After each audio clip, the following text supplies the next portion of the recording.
Hello, everybody. Welcome to session 17 of the Imris Saga. I am this week not joined by every cast member. We are down one Marisa, unfortunately. I'm a little bit sick. I don't know what's going on with Charlie and Sean. I never know what's going on with Charlie and Sean. And Jack's here as always. Yeah, Jack, you're also here. It's just the top of the table. I have a consistent ailment. It's fine. Mine never changes. Sarah is a wild. He's Australian. Yeah, Sarah's the bottom of a desk. Which, hey, yes, my ailment is not that I'm Australian, Charlie. So, it'd be fun. I'm excited. All right. Last time we left off,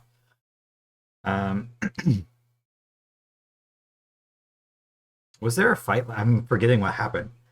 I know where we ended. So we will, everybody. And here's what ails you. I'm just the last session. Like 2 sessions are blended for me a little bit because I was doing some notes last time and I was like, I thought this happened last session, but the videos clearly said that was not the case. I will recap for you. Last session on the Imris Saga, we started in the Temple of Kobold's secret room after having a short rest. Mm-hmm. We made a quick entrance to the Temple of Sil, the goddess of secrets. We fought a giant snake. We tooled around in that temple for an amount of time that I think was dangerously close to being a lethal amount of time. But we escaped. We saw a lot of patrols. Yes, you did. Of barbed devils, if I remember correctly. Bearded devils. Bearded devils. Do they have barbs on them? Maybe they are barbed devils. No, I'm forgetting. I have barbed devils as well. Okay. Yeah. They do have barbs, but their barbs are in their beards. So that's where my confusion is coming from. And by barbs, do you mean women named Barbara? Yes. Oh, grandma. Yeah, so that's my grandma's there too. We saw at least 30 of them.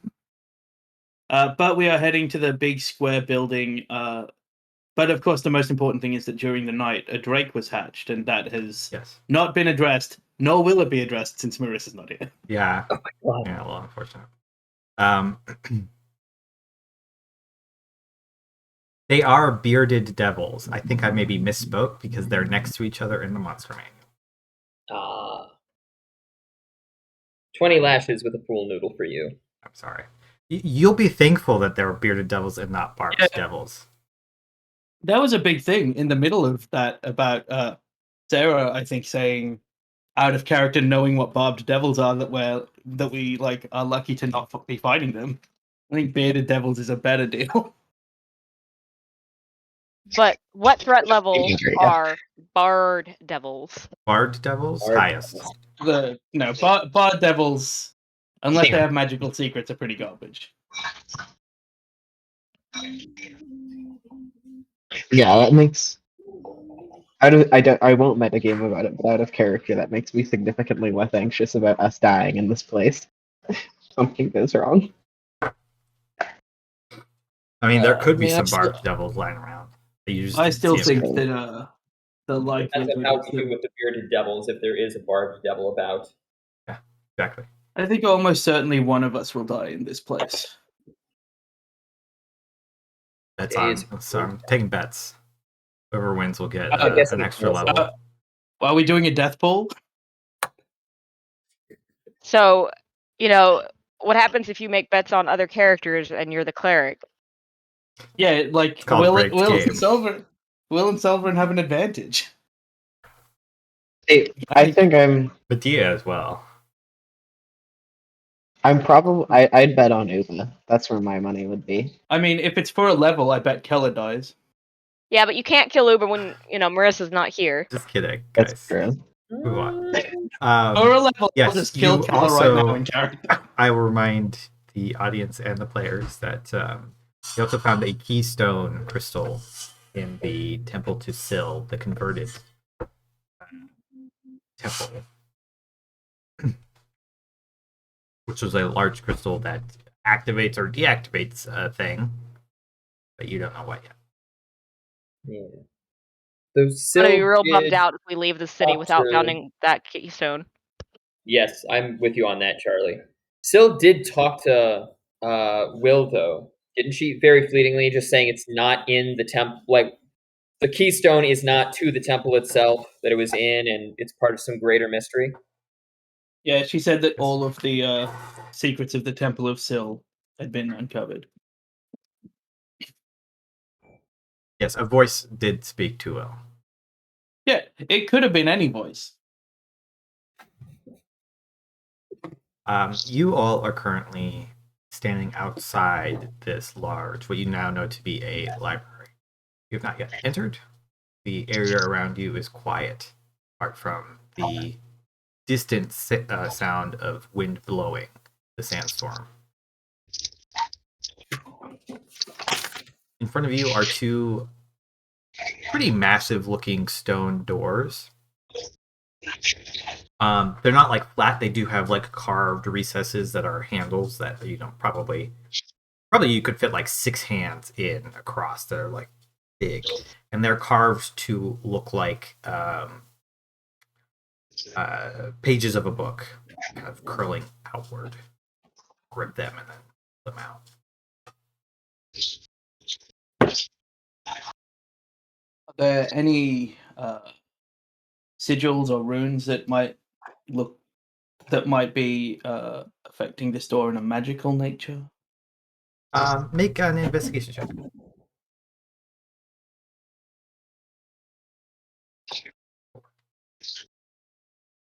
A good glance, 11 total.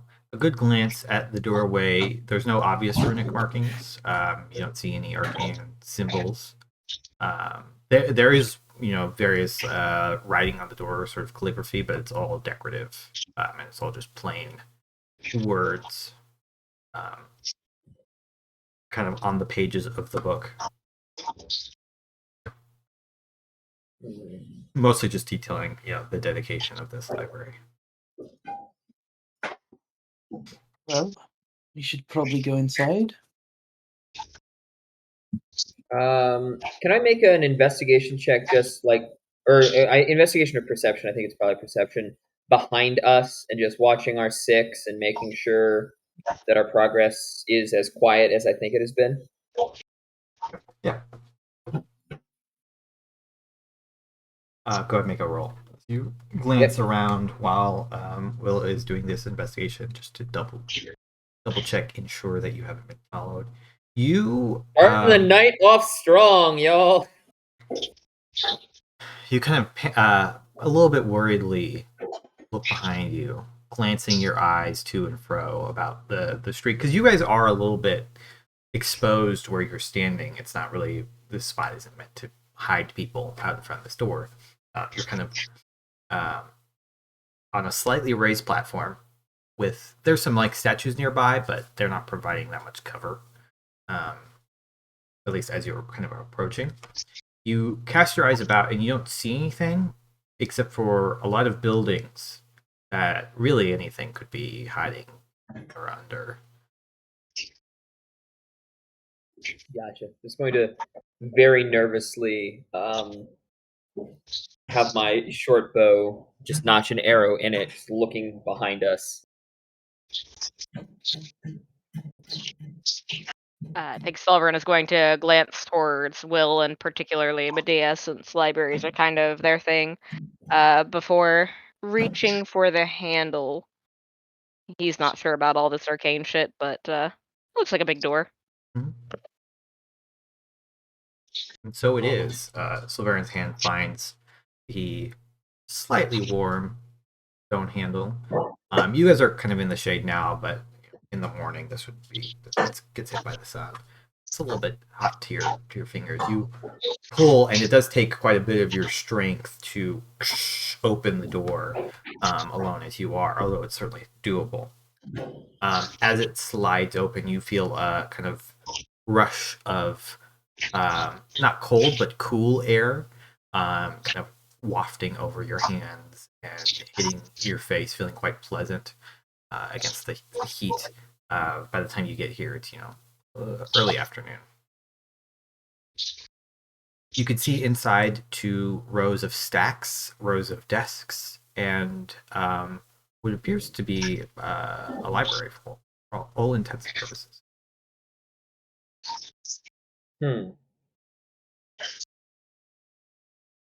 I'll just kind of start to usher people inside from the back. Be like, hey, come on, we're exposed, looking up at all the rooftops and just not wanting to be out on these steps, not wanting to be out on these streets anymore.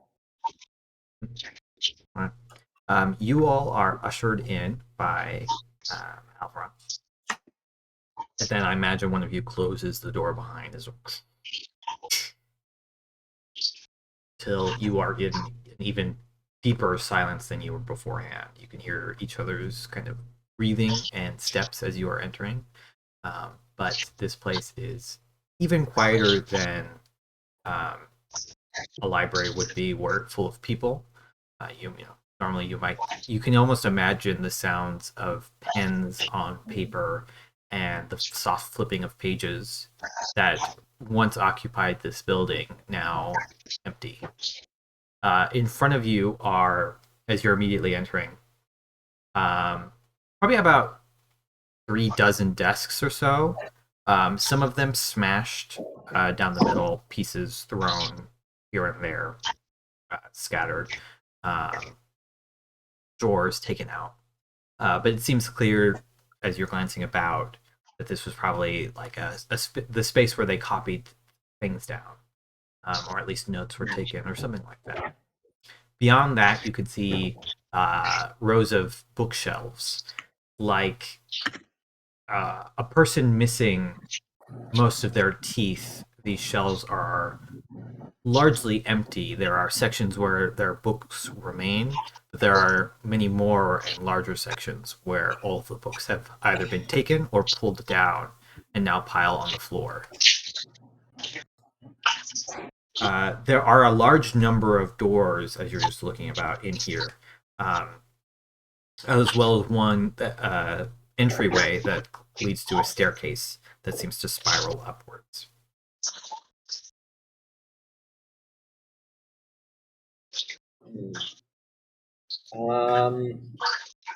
Andrew, what's the smell? Is it musty? I know you said that we got a rush of like cool air. Does it smell putrid? Is it musty? Does it seem relatively clean? It does smell relatively clean. Alveron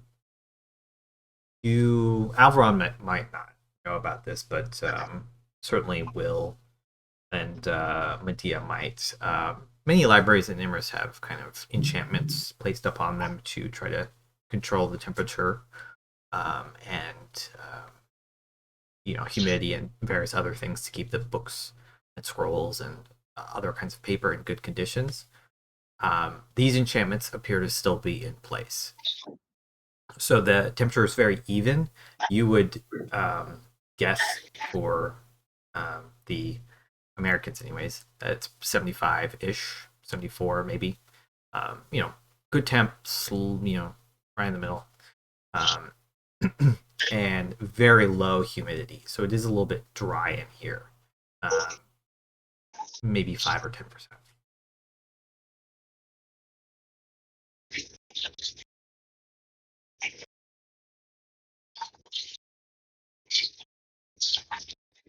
I think Sulveran looks over to Medea and just kind of elbows them as he usually does. It's a little too hard. Just completely they've got wide eyes, looking around. They are fascinated by this library. So, Yeah. Sorry, go ahead, Charlie. No, I was just going to say that he, decides Medea is not going to be of particular use because they're too fascinated, and he is going to turn to Will instead. Sure. So I had to be right back and came back in the middle of it. There's books both on the shelves and pulled off the shelves. Some doors and then a spiraled staircase. Correct. On this floor. Yep. There's about a dozen doors here and there. It's a very strange thing because normally in this kind of library, you wouldn't have very good sight lines because there would be books blocking everything. But you can see through most of the bookshelves here. The bookshelves don't really have hard backing except for the ones at the walls. So there's actually, you can see most of the room despite all the shelving unit. If our intention is to search this library for a place to use a keystone or anything else of value and knowledge that might help us with whatever's blocking the teleportation or the demons that are here, we should start at the top and work our way down. Better to deal with things below us than things above us. That's Agreed. agreeable. Okay. So yeah, we'll start making for the staircase. the staircase, but like picking her way through the library pretty cautiously, making sure that she's trying to look out for any signs of movement or recent activity or anything like that. Okay. Which she assumes everyone is. Like Medea is trying to Especially see if they checking can. under the bench tops and under the transcription desks. Medea is trying to pick up like what each section is basically by like taking quick glances at the books, that kind of thing.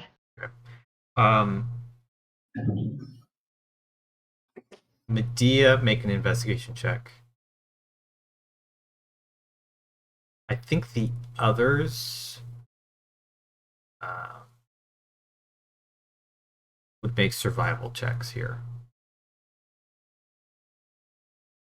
And I will roll through because I think definitely. And Medea is specifically looking for anything on demonology as they go through.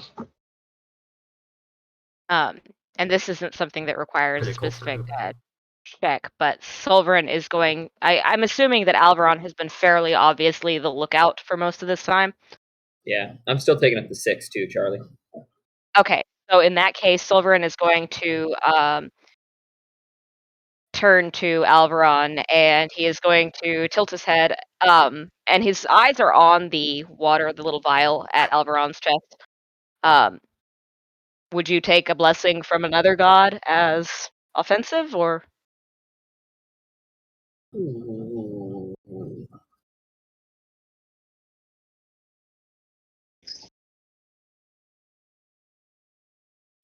No, he wouldn't. Alveron just kind of looks down at the vial, looks up at you, and I don't think it would be out of line, especially from a friend. Sulveran very much, like, he shifts his weight at that. He doesn't quite smile, but he gives a very stern nod, and he is just going to reach out and squeeze Alveron's shoulder, murmuring to him that he may have the first move, and that is switching his advantage on initiative, because he is worried that Alveron might notice something well before they do, but still not have a chance to run a surprise attack. So, Based on how I roll, I think that's a very, very good concern to have. all right, so that does take it off of Medea, but Medea is too distracted right now. Yeah. Okay, so you're switching the thing off? Yeah, so your initiative advantage is gone for now. Okay.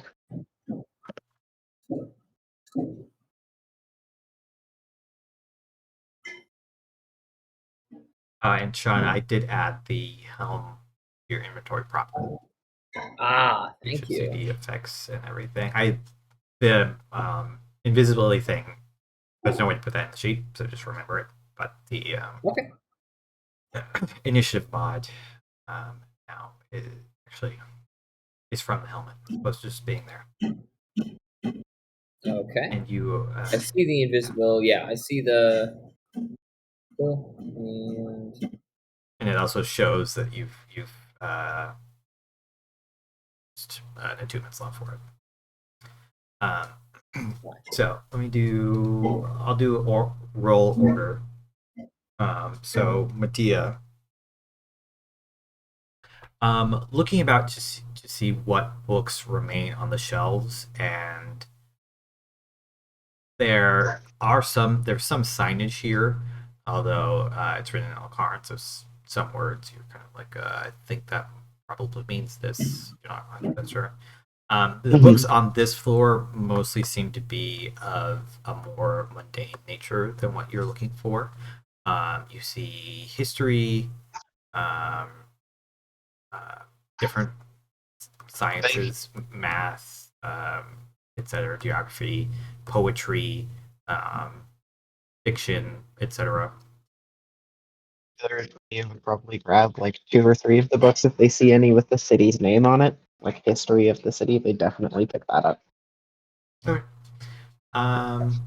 Yeah, with the 23, you kind of have to pick your way a little bit, but you do find a book that seems to be on. You would know that the history that the city did not exist for very long in the grand scheme of things, but there is a book that seems to talk about the history of Tal'Losinan and Elkarndar.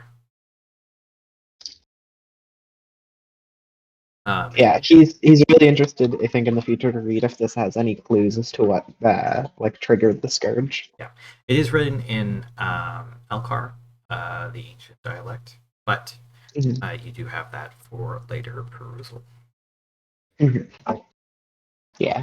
Okay. I'll mark that down. Other than that, books on crafting, books on farming techniques, books about the desert, horticulture, that kind of thing.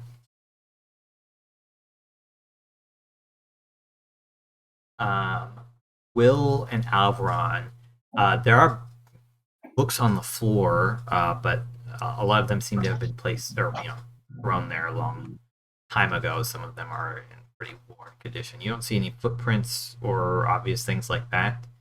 So you do maybe note that this place could be dirtier for how long it's been empty, but you don't see obvious signs of habitation other than that.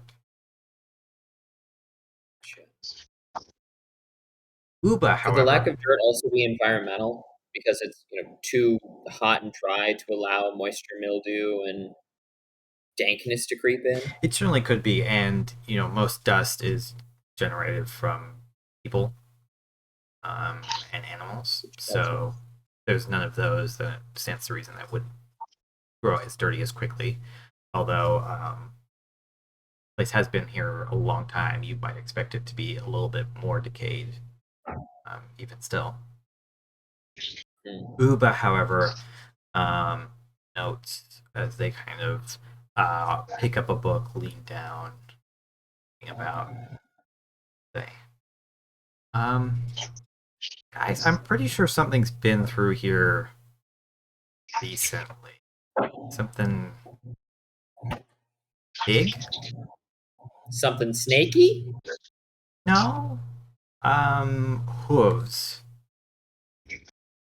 Can we try and sneak our way around as we go? They will kind of like raise their hand to like to a page and say, "It's faint, but there's an imprint here." Set it back. I look up. Kind of glance up to an empty ceiling about 15 feet above your head. You were so ready to have something pulled on you there. I preemptively shit myself a little bit. How large is the hoof print? Like the size of a cow's hoof. Could you Medea will like pull out paper? Could you trace it real quick? Yeah, they'll show it to you. It's only about half of it, and probably no one else could ever have noticed it. But Uba is very trained in such things. It's on a piece of paper already. Yeah, there's an imprint already. You probably don't need to trace it if it's already on a piece of paper. Pick up the paper. Can I make a guess as to what it is? It's a hoof print. You don't have enough information, you don't think. It seems bovine in nature, but you don't think it's a cow, so... Yeah. Okay. It's like a Sulveran piece It's of- just like I said, offers it's it up very towards Medea's faint. face. You don't think that anybody else could have spotted this. Yeah, this was just an Uber thing. Okay, well, should we try and stealth our way through the rest of the library? Will kind of looks Maybe. into. I thought we were already trying to be relatively quiet. It is a library after all. I could cast Pass Without a Trace, though, or particularly Didn't worried. that happen already? Yeah, do we still have It's that going, actually? running It wasn't... out by this time. By the time you Okay. got all the way to the library and like have been studying the door, studying the room, doing all kinds of, being pretty Yeah. careful about it. You might have a few minutes left, but it's going to run out before you finish looking through the library. That's a good idea, Uber.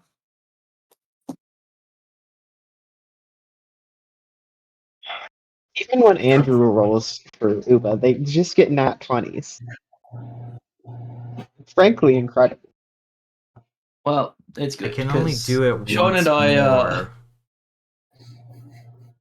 We still want to do that? Yeah. I think probably it would be a good idea. Yeah, They will recast. let's try that for now. Pass At Without least to maybe Trace. make up for Yeah. how this is going to go. Will and Alveron Yes. need the help this session. Yeah. Medieval will say, if you see anything on demonology, please tell me. Well, Sulveran just got a 1. The good news is that Sulveran eventually will decide to wear the better armor.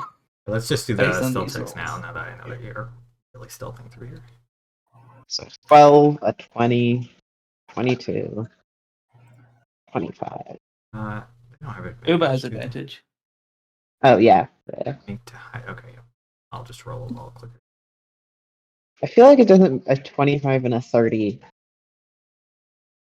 35, I guess, might make a difference. I still have to Wow, roll my for foundry Ort. is just really shit in the bed today. Ort So and slow. Galandra. Now, Ort isn't it rolled it awful if 3 not for times, his actually, for me. disadvantage. I will say that my first time, it's not much better, but it's not a nat 1. What happens On if Alveron gets a 40? The one that showed up on our screen and on our chat first is the nat one. It's the nat 1, yes. It is. Oh, because it rolled it 3 times. Look up right before I only the see pass without trace. 2. Okay, you don't see a roll before pass without trace? Because whenever you Nope. Yeah, said that's pass Yeah, what without but that days was ago. from... Oh, Yeah, is it? that's from Yeah. last session. I thought it was Yeah. from just now, because my foundry shit in the bed so hard. Sorry. It is good for you to point out that you've rolled with disadvantage a 1, a 2, and a 3 in the last. That two is rolls. That good. was incredible. It is pretty. If only we had some chainmail that didn't give you advantage laying on. Yep. If Only if we had So we have Bloody one Keller. person The below good a news 20. is that Ort rolled pretty well. He Hey, did roll pretty well. He That did. is and I impressive. did okay. We have the usual person below a 20. Okay.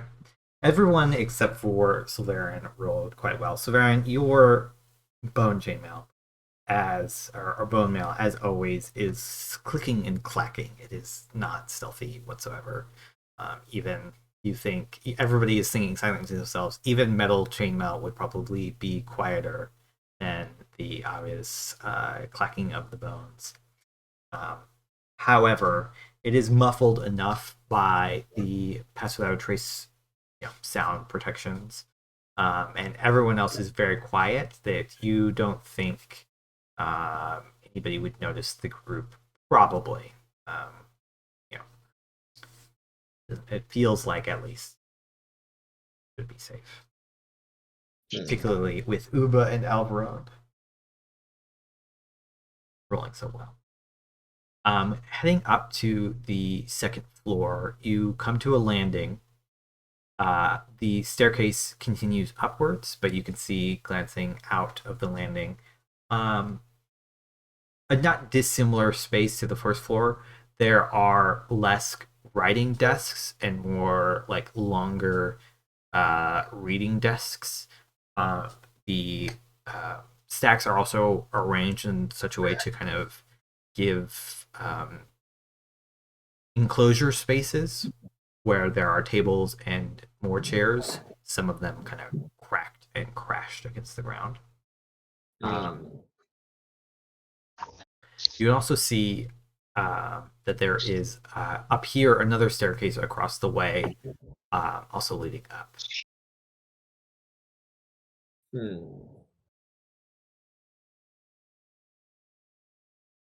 I think the plan should be to head all the way up and work our way slowly down still. Okay.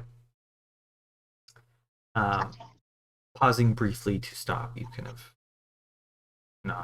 decide to continuing up another set of the next flight of stairs, coming to third floor. You arrive here to a locked door at this landing, and a set of but the stairs, however, continue up another floor. Kind of look around. Let me just do. Who's the person like at the door who notices that it's locked? I've been imagining Will leading just because, but it could be anybody, I guess. If Will's leading, then turn to Alveron and say, I think potentially after my efforts with the box yesterday, this is your expertise area? And Will like gestures to the lock. I can certainly try. I'll give like one last look behind us where we've come from just to make sure I don't see anything. And then I'll scoot up to the front and sorry, that's my washing machine that just turned that on was in the the background. sound of you I will jamming your lock into the door.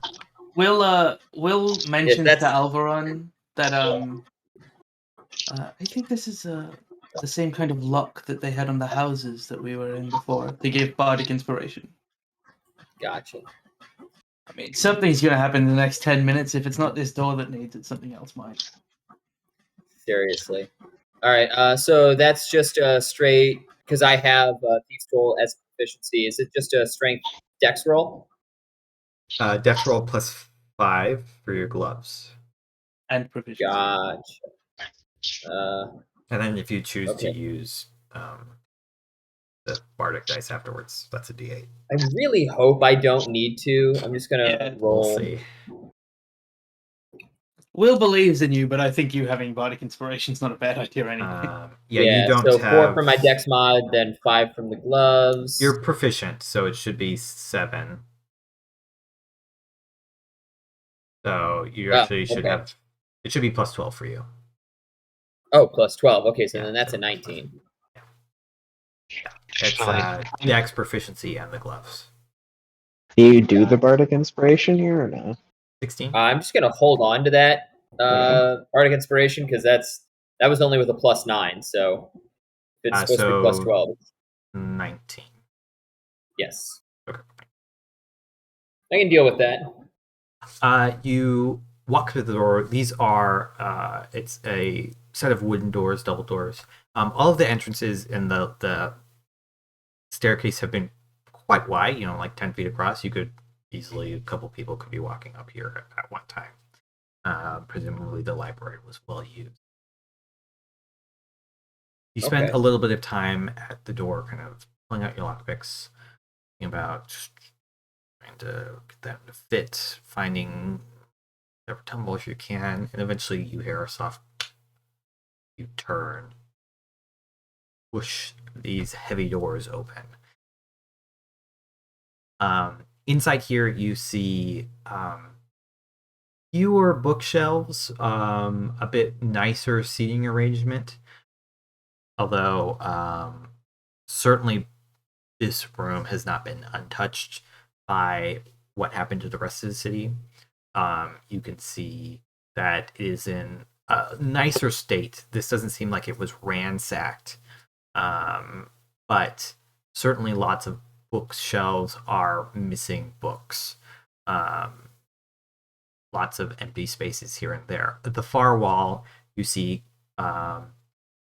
hexagonal cubby holes that many of which are empty, but some still contain what seem to be scrolls. I'm going to scrolls on the wall. I kind of, after I get the door open and I'm peering in, like, so when I open the door, I open at the crack and I just look through and really try to get a lay on it. When I see that, I make a note of it.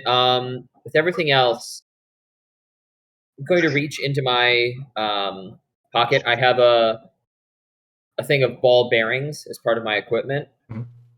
Going to reach in, grab just a handful of them, maybe 5 to 10, take them, and then just roll them down the main pathway and see if anything reacts in the room or if anything stirs in the room besides those bearings going down kind of that main passageway through. Kind of rolling them along.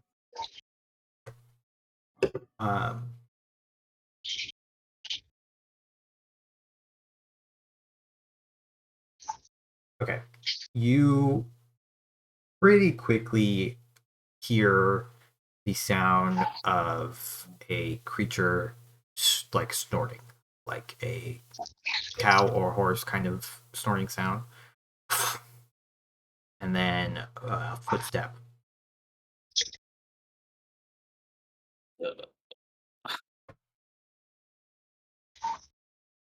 Do I see anything, or as I'm looking through the door? You don't immediately see anything. You can see kind of movement beyond, kind of in the far corner from you.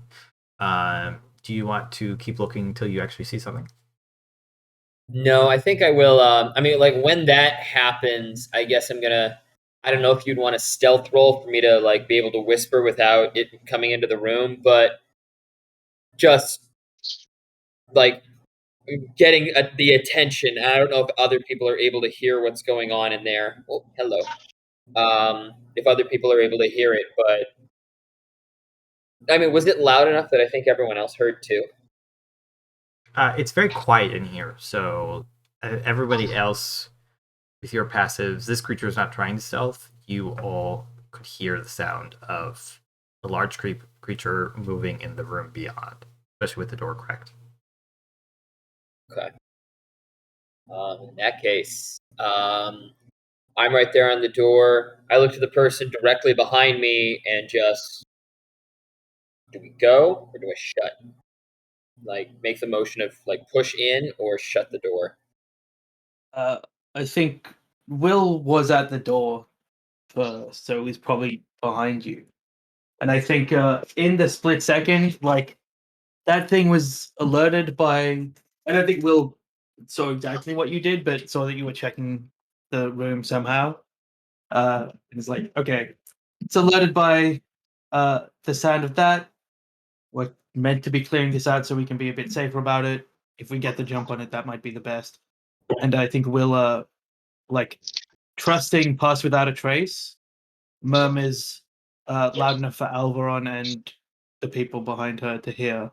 That we'll just ambush it. We'll just open the door and ambush it and hope we get it down before it makes too much noise. Gotcha.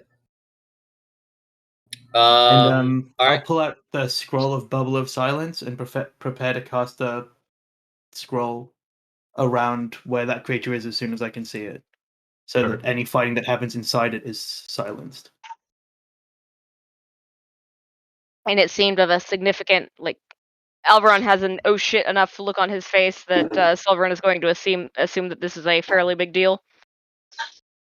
We don't know what it is, sadly. I would say that I'm like, look, I'm in out of like levels 1 through 5, level 3 of WTH. Okay. Every snake centaur is terrifying. So Okay. Yeah. So if there is time in that, then what Sulveran would do is he would, or if we're going to ambush, he is going to be ready with Channel Divinity. Okay. I will attempt when I go in. I will attempt to sneak into the room, short bow drawn. Started to move us to a map. I think it's taking some people a little bit.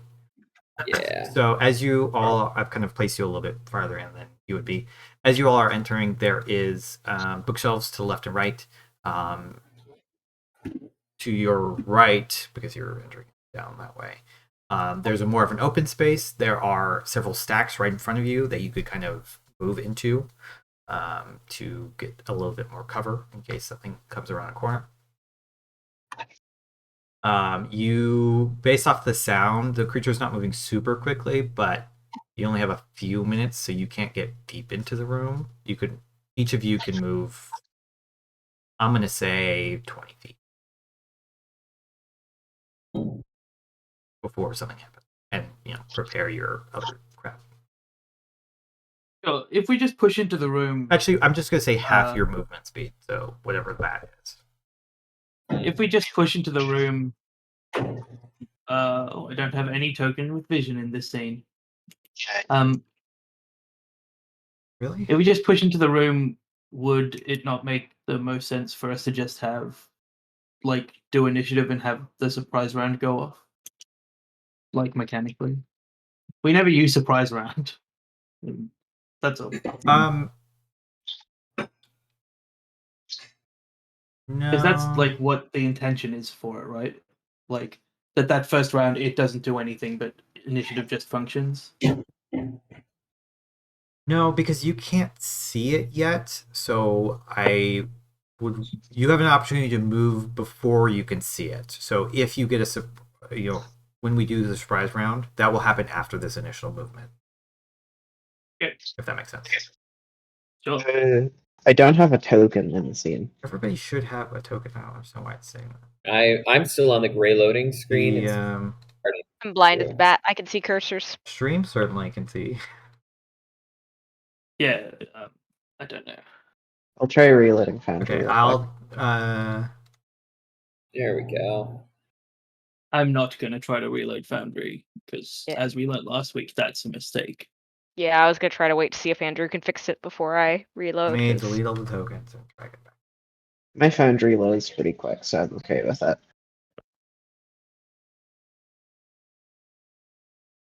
I think it might be it's because I'm the closest to Andrew location-wise. Certainly possible. I can see now. Okay. Yeah, I'm good. Living in Andrew's walls has its benefits. I literally changed nothing. Other than, I dragged your tokens out again, but I had just drug them out, so it's a little bit weird that it didn't work previously. But it works now. Okay. Well, I think it's fair to assume, by the way, this thing is a fiend. You could assume. You have not seen it at all, but I'm assuming out of game just because I want to know if I need to have the thing toggled or not. It's kind of a lot of information for us to get that it's a fiend just in advance of every fight. Okay. I can't see my token. That's the thing. You might be. It's because I think you're outside the door, quote unquote. So we can move half our movement. You said. Can you move me forward for some reason? I will move you forward once Will and Alveron move. Okay. Yeah. Want you to? All right. So I will attempt to. Because I don't want to then. move people out of where they should be realistically in the space. Because that will determine how far you can move into the room. Do we know what direction the sound is coming from? In the room to the right, but it was off in the back originally. Okay. When you say to the right, you mean over on this side, Andrew? Stage left. Stage left. Gotcha. Can we see Will getting out the scroll? Yep. Yeah. I don't think Will has a lot of scrolls, so. Yeah. Okay, Uba's just going to move to here because she's just reaching. She's kind of rifling through pockets, looking at a particular scroll, but she's doing it while she moves forward. I'll move this way around. She just has a lot of scrolls, so they're hard to find the exact one. But she's pretty old. Medea and Sulveran, you only have 10 feet of movement because you had to move a little bit into the door frame. Okay. I still can't see my token. Really? Yes. I will try loading back No, don't do anything. Let me drag it out again.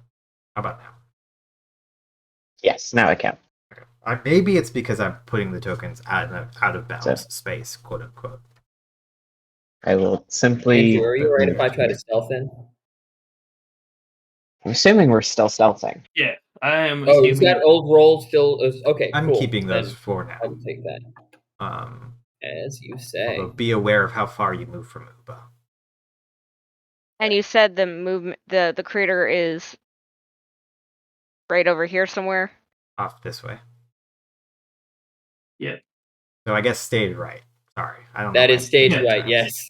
Sorry, Yeah. that changes my movement then. When you said stage left, Sorry. okay. It's alright. from where you entered, it would be to the right of you.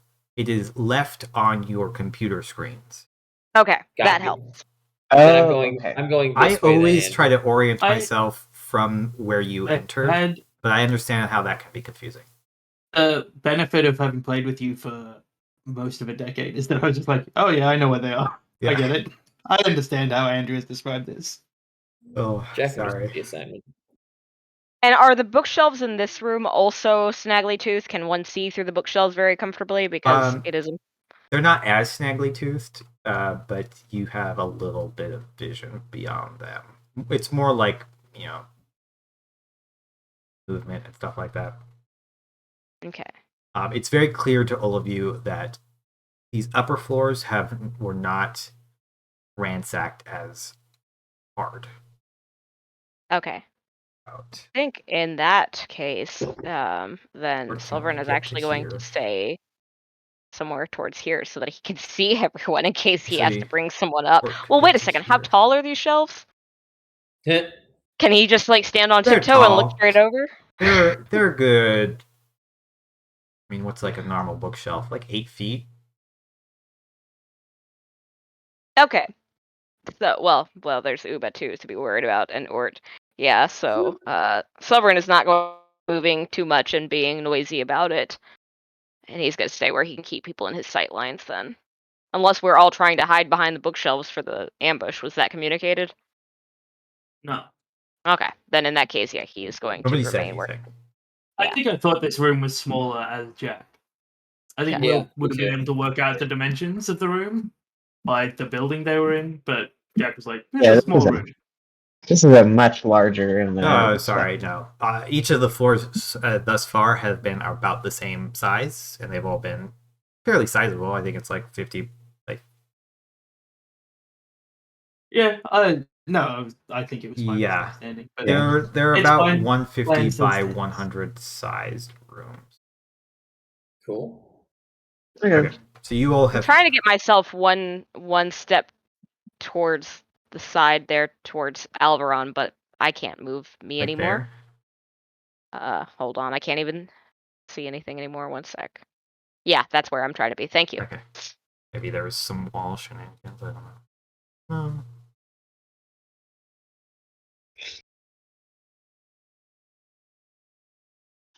You know what? I'm actually going to.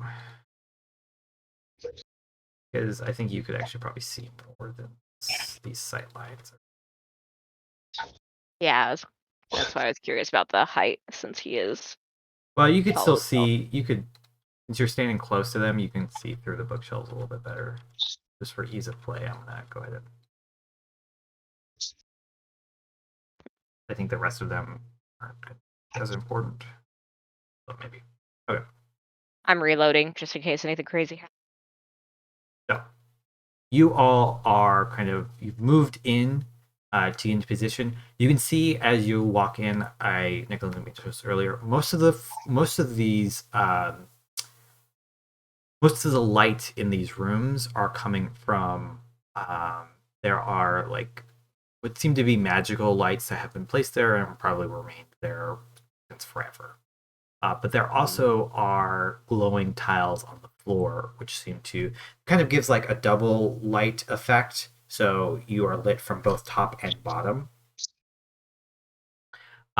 Many of them on the lower floors were broken. The tiles, however, on this floor they seem to be mostly intact. As you all have gotten into position, Uba can see this best because of their positioning. Will and Ort kind of. Once you get to like Medea, Sulveran, and Alveron, you can't see the Flowers, creature Alveron. nearly as well because there are a lot more bookshelves in the way. However, for our purposes, you can still see the creature quote unquote on the map. As it moves out, it gets to like right there. You see a large creature. It's almost it's minotaur like, but it's got very large horns that kind of trail out, going way past its head. And it's got a tusked face. It's almost gorilla like as well. Hooved feet, and it looks menacing and angry as it glances around the room, trying to see what made this noise in its space. At this point in time, I'm going to enter us into initiative. Everybody go ahead and roll. Yeah, does this thing look to be a Goristra? Can I make that guess in character? You cannot, one, because, again, you can't see it that well, and two, because it might not be. Okay.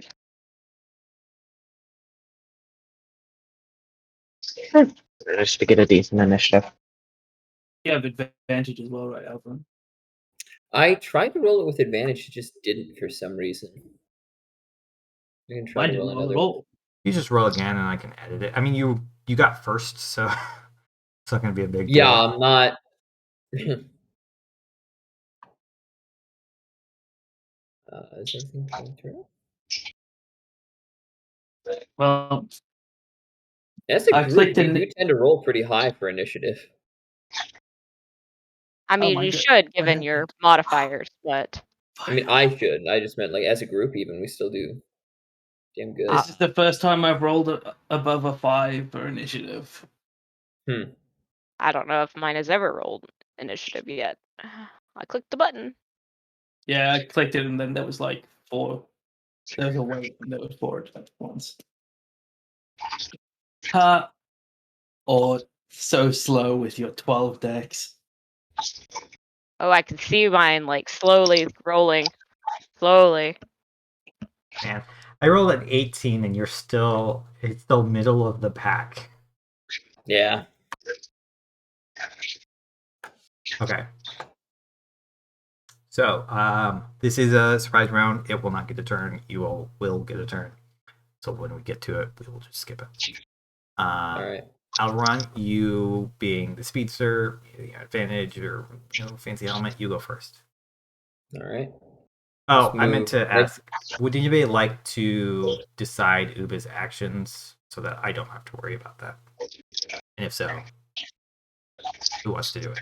Oh, yeah, I'll do it. Okay. I think I know what Uber does in situations. It's stab a thing. All right. I will move down so I can get a clear shot at it. And you said, I mean, like judging by its expression, then you said it looks angry and it's looking for us. Yes, it doesn't. It's looking for something. It doesn't seem to have really grasped that there's lots of creatures in this room, but it definitely heard the ball bearings since you tried to intentionally have them make noise. Gotcha. We're seeing it about. I will roll with my short bow.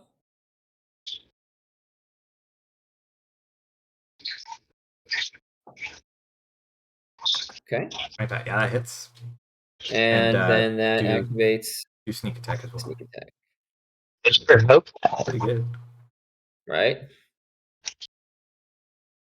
21. So I'll just let that loose. And before I make any further decision on what I'm going to do, I want to see how it reacts to taking that arrow. Okay. It kind of is not quite looking in your direction because it's looking a little bit more to the north where you first entered.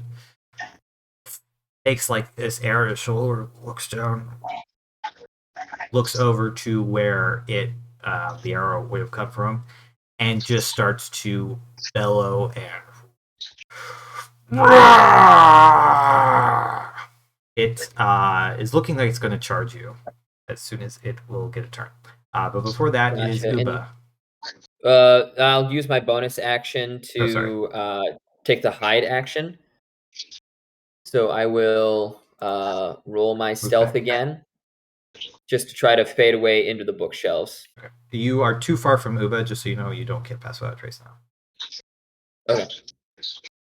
But you still got time there. So then I will use just a little bit of my movement action then and just duck back away into the bookshelves. Roll back in. How will you ever survive with only +10 on stealth? All right. How in the world will I be okay? Right. It is then Uba's turn, who can already has a good look at this creature. I mean, Uba knows like bestial creatures sort of enough to know that it's about to charge, right? Yeah. He was not pleased that he got shot with an arrow. Well, it looked like it's going to run this way anyway, so I think Uba probably waits for it to be closer, Sure. so as to not be left out in the open. Sure. Either. Hold action. Learning attack. lessons, I think, is what Marisa's about. So,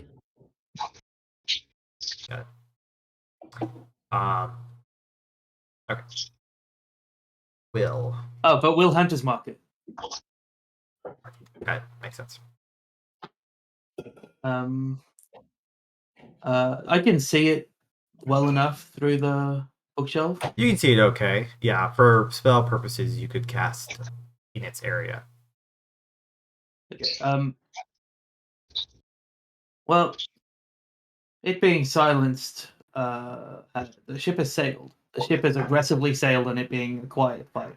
So I'm gonna stow that scroll, which Will still wasn't sure how to use anyway, and I will let the bardic magic surge into Will's eyes and into the thought processing part of her brain, and then expel it to cast Crippling Indecision just on that. So It has to make. Oh, click on the spell.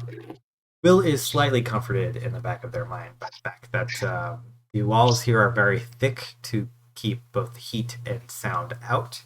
Will probably help keep sound in a little bit better than in the temple. That's like one of the many processes that her brain is going through right now. I flicked it forever ago. I think it's a wisdom save. That sounds all right. Yes, wisdom save. 18. Not nice. Shit. Rude. I mean, that saves. I hope so. Only just, but still. You have a DC 17? Yeah, I do. Crazy.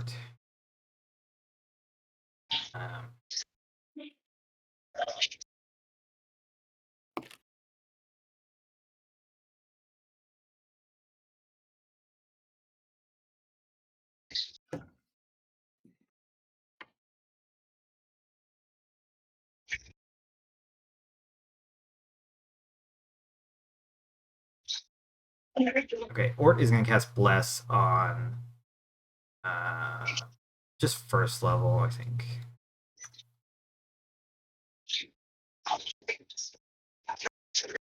This slow spell that I clicked 8 minutes ago. Ort will cast it on Uba, Medea, and Alveron, being the ones who make the most attack rolls. And then is going to, excuse me, I'm just going to squeeze over here. Squeeze past Will, just so that they're kind of more in front. And, yeah, full action. He would do spiritual weapon, but he can't. So that's going to be his turn. The blessed on the 3 melee fightery types. Doesn't go yet. Medea.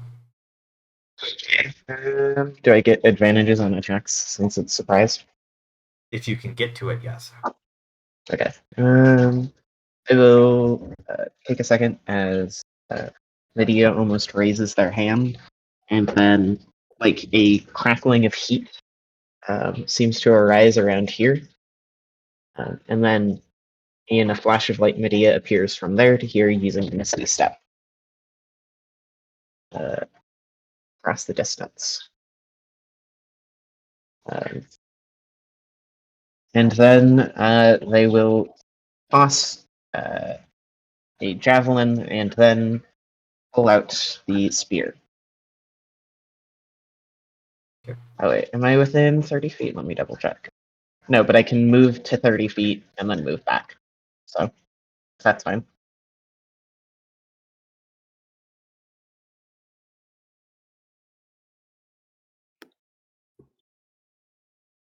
It's not letting me click the javelin to attack. I don't know why. If you need to roll manually, then that's fine. It might just be that it's taking a long time. I can just roll with the spear. Whatever This works. real quick. Yeah. And then with bless, so Yeah, it's it also, added bless, yeah.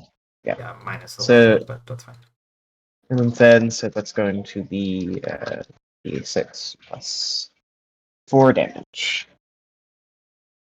So it's just a normal javelin. And then he will step back and hold the spear in their hand. The javelin kind of hits it, landing in its arm, but not really seeming to do that much, as the creature kind of like shrugs it off and has now rediverted its attention slightly to you, as you are still visible in its line of sight. He is trying to make themselves an obvious target. And then it's going to be Sulveran's Sorry, I meant to move here as well. So turn. that if it charged, it wouldn't hit Uba. Okay, so I have no idea how this is going to go because I can barely click anything and everything when I move my cursor. It is slow. With the way these bookshelves are and Sulveran's height, is he able to see his party well enough to cast spells on them?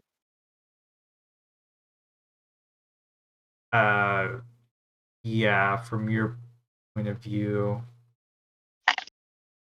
right where you're standing, you can't see Ort really, just because of how the shelves are arranged and where you're standing. But you could see everybody else. Okay enough to cast a spell on them anyway. And if I move one space to his right, am I going to still be able to see Alveron? Hmm.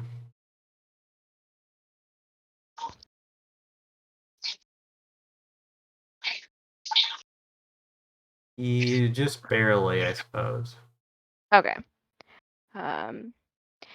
And Actually, I'm going to say no, because Alveron is hiding, so they're in a particularly lowered position. Okay.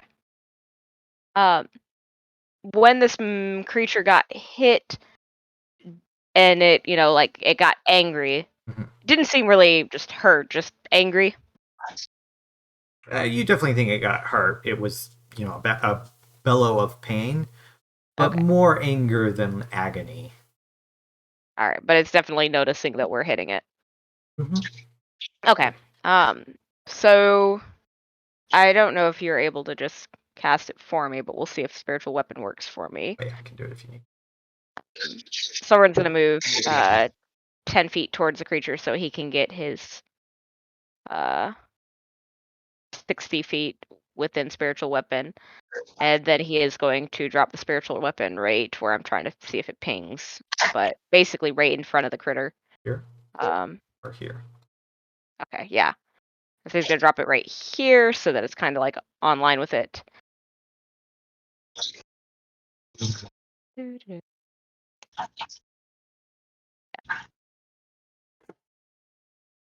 Okay. Go ahead and make the roll for that. If you can. trying. I clicked it about 30 seconds ago, 45 seconds ago, a little while ago. I feel your pain, Charlie. I'm dying here. I don't know why my internet's fine today. That must be you guys. Fucking demon at this. I've never seen it before.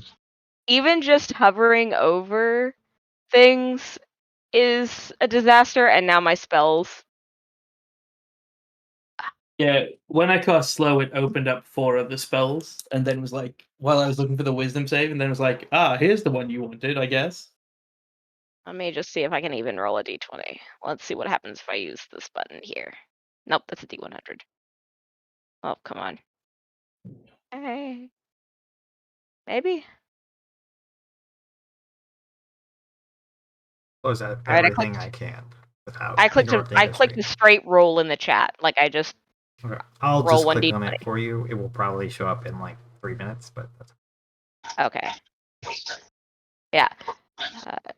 So Sulveran like is almost like wondering how dumb this creature is as he hits it. So he watches to see if its anger switches to the halberd or not.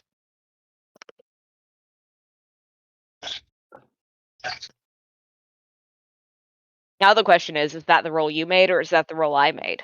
the roll I made. Because it happened right as I clicked roll. Well, at least your computer likes you. Alright. The spiritual weapon comes down, slamming into the creature, the force rending into its flesh. It is still angry, as it was previously. Alright. But it still seems like focused on Medea.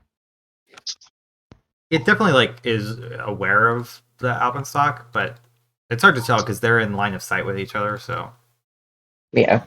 and it hasn't had a turn to do anything as of yet. Okay. Alveron, you will get to go. This is real initiative now, so no advantages because of surprise. Well, you're hiding, so it's a little bit different, but for everybody else. Yeah. So I will do the same thing, I guess, especially now that other distractions are going off around it. I'm going to do the same thing. Pop down, just kind of poking myself around the bookshelf, firing off another. Oh, hello. There's that. That was Sulveran. I was like, There's that D20 from a while back. So y'all can see the d20 now? Yeah. it 'Cause I just still rolled can't. across. That was so funny. I have to hold on. Oh, hey, now I see it. We're all doing great tonight, folks. All right. Roll attack. Ooh. No, that misses. The arrow You have kind bardic of. inspiration still. You do have bardic inspiration. Oh, so that is true. I will add. It's a D8 now, right? that's correct. Yes. Fuck. Even it inspired Ew, by. wait, I have blessed too. I have blessed. You do I have could added blessed a D- too. Go ahead, roll your D4.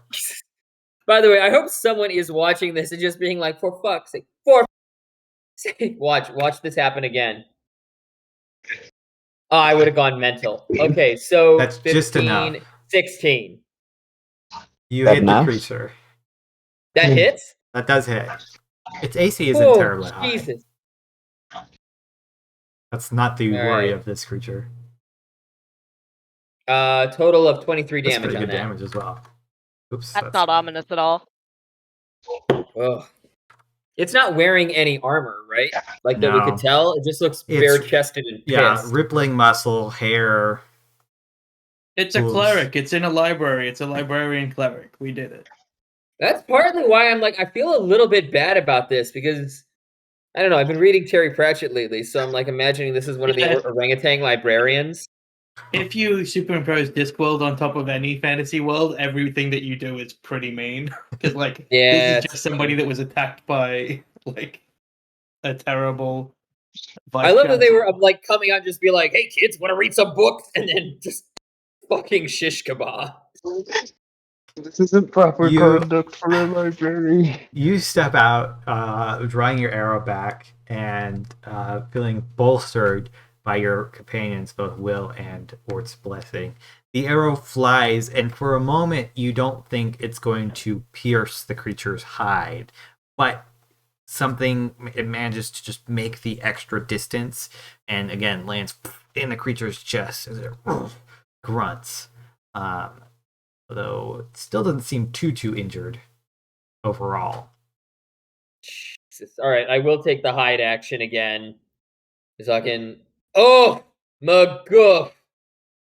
Andrew, if you're all right with it, I'd like to say that I'm all right, awesome shot, bounce thing. I just step on a scroll or a book, send it flying. I just go ass over tea kettle and just hit the dirt, like exposed as shit right here. You in all the see hallway. Alveron, hear more than see Alveron plump onto the floor in a heap, kind of standing up, but not very well hidden at all. Jeez, I only roll this bad when I DM. I do not know what the hell is going on. Turn. Alveron is too busy, watching that arrow hit, patting himself on the back, pats himself on the back so hard he trips over that scroll. You're like a baseball player that hits a home run and just like is watching it and then just like falls over slightly as they start to run the bases. It's like still the shot was good, but All right. Uber shoots it with a bow. All right. We'll peek out. Was that hunter's mark? I forgot they had a bow. They hunted mark last time. I forgot they had a bow. They'll do 2 shots because they can do that. Yeah, but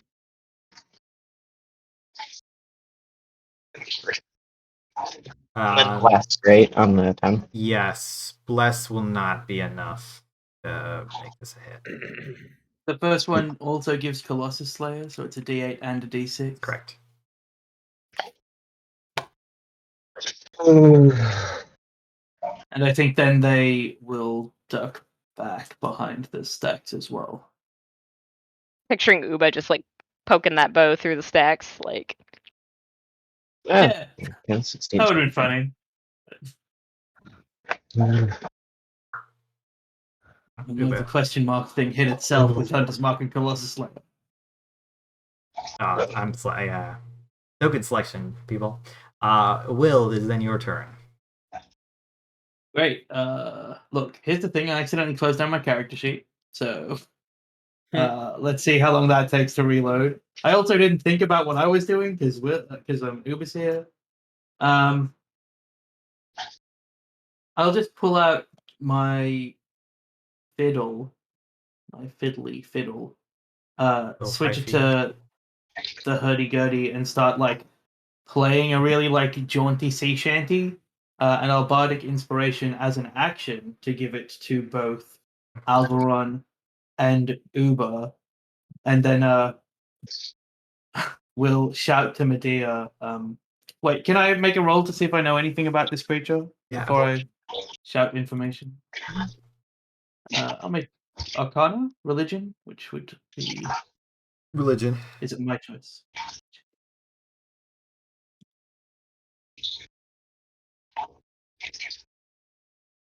I'll shout to Medea. I don't really think that's a librarian, and you can have bardic inspiration as well. I mean, yeah, I did a bard turn. I gave 3 bardic inspirations.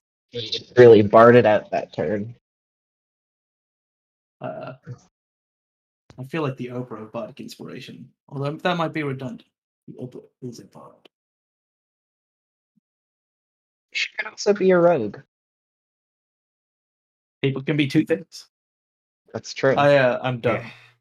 Ort is then going to Feel left out. Yeah. Well, have a breakdown. no, Ort's too mentally stable for that. Ort will think that Alveron did something smart and also fall over. Good idea. Shouts water slide. Everybody hit the deck. That's my Ort impression.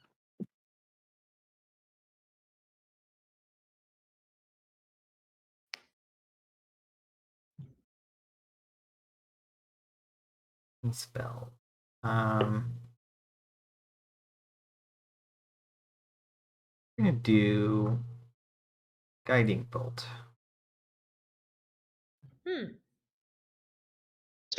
That's very conservative with spell slot. At third level. All of the spellcasters are conservative with spell slots, to be fair. Oh, Yeah, true. Wow. Oh, rude. What a good use of a third level spell. yeah, that was worth. Okay. 50 So, damage. yeah, he just did a ton of damage. 50 points of damage to the creature. Or it steps out. I got this. And begins to channel a guiding bolt kind of almost in his hands.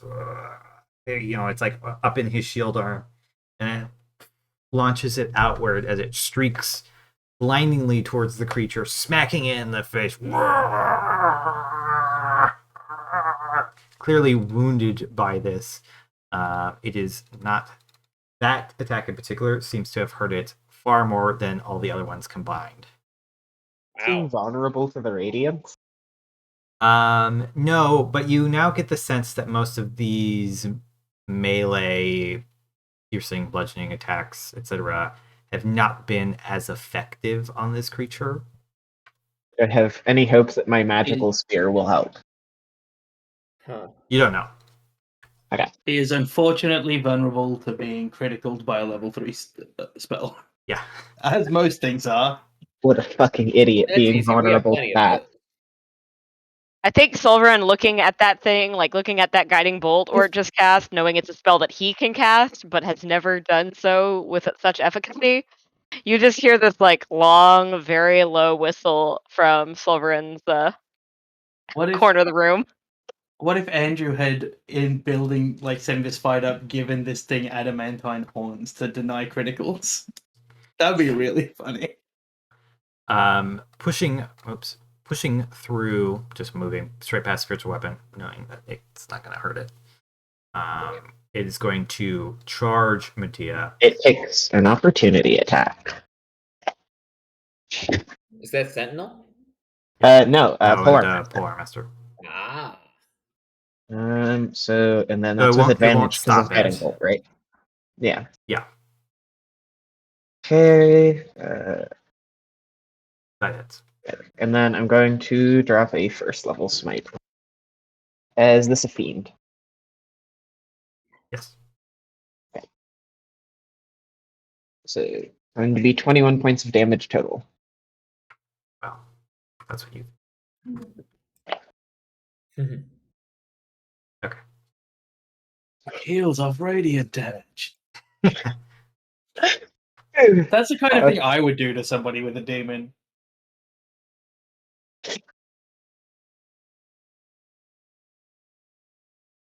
It's resistant to Okay. both magical and non-magical BPS. I'm fucked. I mean, you're still doing half damage. It's just specifically resistant to your demon's bane. So it is attacking... I think I'm supposed to mention this earlier, but it is attacking recklessly. You had advantage anyway, so it doesn't really matter. Can you remind me what reckless attack is? It's basically just it gets advantage on all of its attacks, but everything has advantage against it. So everybody will have advantage on it because of that. Yeah. So you take that, but you also take its charge damage. So you're gonna take... I'm just gonna click on this. You just take this bucket of dice that I have here. You're gonna take 3d8, and I need you to make a DC 17 strength saving throw. Total of 17 points of damage. You fail. 16. No, wait. That's 16 total. Oh, it already added bless. That's nice. Yes. Okay, nope, I'm just fucked. You have bardic inspiration. Oh, I do. Okay, then I actually can't fail. Yeah, that's 17 total. Knowing it wasn't No. a librarian saved you in that moment. Yeah, so 17 total. Oh, did you change your... I thought I could have sworn I had fixed your sheet so that it had the global saving throw. Let me do it again. Okay. I don't have to worry about this. Well, it's now 31 D4. I think you did it. I think that's You passed. That's my save. That's a quite a good roll for 31d4, I think. She is hella messed up. What's the 31d4 average? It really 2.4? helped knowing it was a librarian. Yep. 2.4. This person doesn't seem well read at all. Thunk. This is quite directly Conan the Librarian. What just happened right here? It's so nice to What have. is it? What So the nice to hell? exactly meet the DC. That What was is wrong that with plus your sign. sheet? What did you Oh. add? There we go. Unfortunately, We're you are experiencing below technical average on your difficulty. 31d4. I was wrong. Okay. Okay, I'll Alright. fix it later. I don't know what's Yeah. happening with your sheet. I Yeah, definitely we'll did figure it out later. fix it at one point, so weird. So I need it. You don't though, because it's adding a D4 in there that you don't. Yeah, Yeah. from Blast. Yeah, from Blast. Okay. Yeah. So Okay, I see what you're doing. so I do hit Okay. 17. Just barely. Okay, so you're not knocked prone or pushed away. You still take the damage. You added damage. It is then going to make the rest of its attack.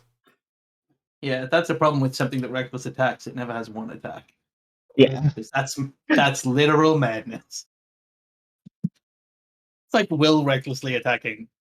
But hell, at Okay. least it can't cast spells on us. So you Might not take have been an issue. So 20. 28 points of damage from its claws as you now see its large. You're worried about the horns, but its large clawed hands kind of rake across your back as it kind of is charging you and tries to pull you in, leaving itself vulnerable to your future attacks. But for the moment, dealing a lot of damage. I have 7 hit points left. Whoa! It, to be fair, did just do 47 damage. Yeah. I mean, when it's rolling advantage and etc. Yeah. Luckily, it is your turn. It's going to pull out their spear and an act of defiance, see if they can hit that hard. I will attack twice. Yep, those both hit. And I'm going to add 2 first level smites. So it's going to be 68. It's going to add 5 plus 22, and then I'm going to use my bonus action attack. Does that hit? I assume so, and then I'm going to. I said yes. Sorry. I'm not going to drop an additional smite. But 58 is a pretty damn good it is turn right now there. bloodied. Wow! Just barely bloodied it. It's got a lot of hit points. I mean, And it looks even angrier than it did at the start. Goddamn Bruce Banner, motherfucker. Sulveran, you can see before you a near-dead Medea desperately fighting against this creature, wounding it greatly with each strike, but looking on the ropes at the moment. Medea looks fucking terrified, but has not slowed down at all, trying to hit this thing just as hard. All right. Yeah. So Sulveran is going to just like visibly be observing the distance between him and Medea, and he doesn't quite sigh, but he has the general attitude of it as he steps up right behind Medea and just plants a palm right in their back. And he is going to dump a 3rd level Cure Wounds into them. We'll see if I can. So polite. As my reaction, I attack Silver. 10 points, media. 10 points. Very good, yeah. And then he is going to bring his animated halberd right over, and I can't move it. I can touch it, but when I touch it, it pops the character sheet for me. And let's see what happens if I try to attack with it. I think that might work this time. We have good moments happening with my character sheet and my ability to click stuff.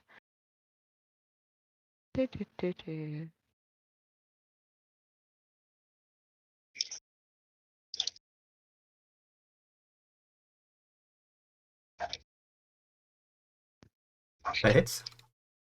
All right. And so, yeah, Nice. he just smacks it right upside the back, almost like he's just like, whoop, like a bat. A little bit of a twirl on there.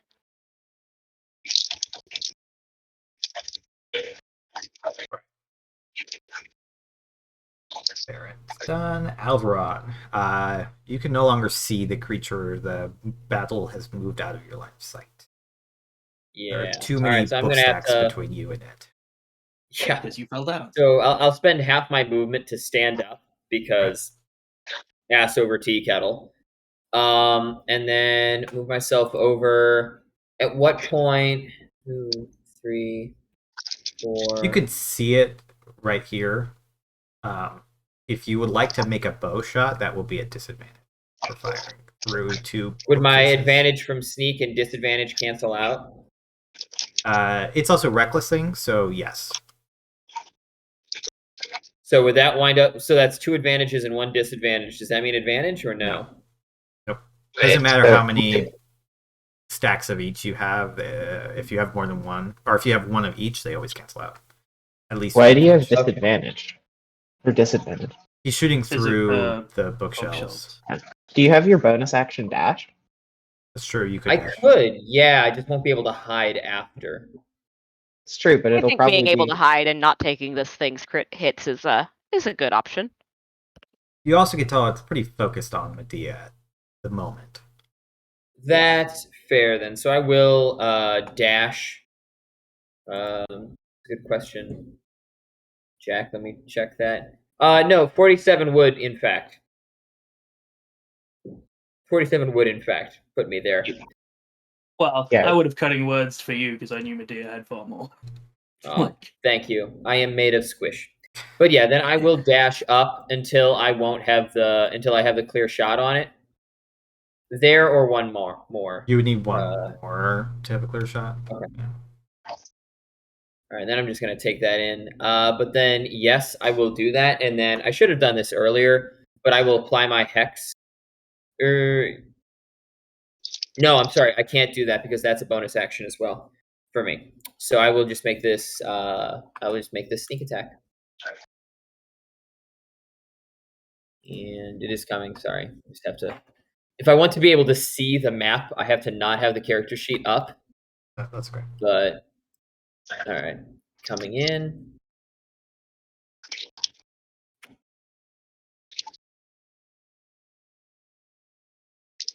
Right.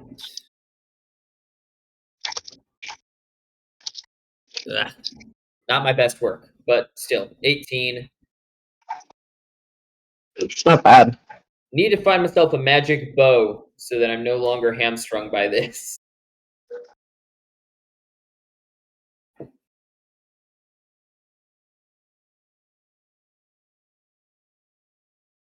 All right. Well, there's a problem. That definitely hits. 18 points of damage.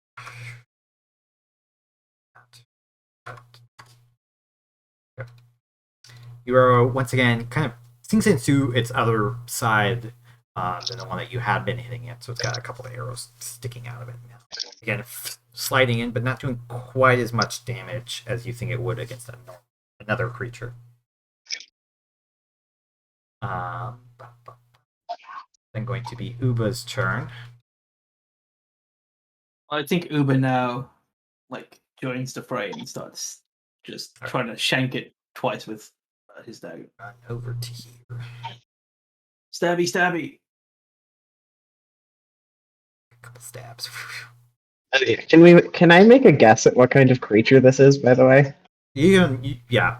If you ever want to make a knowledge roll of some kind on your turn, you can always say that. Oh, those are some nice Oh, hits. you do it now, even though it's not your turn. Yeah. What role would it be? Religion, history? Religion is preferable for creatures like this. Okay. 15? But give me 1 second. No, yeah, of course.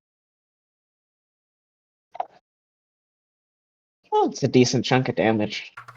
You only get one Colossus Slayer. All right, I'll take the first one. They're the same. They're the same. 31 points of damage definitely doesn't hurt, but this thing has like 200 HP.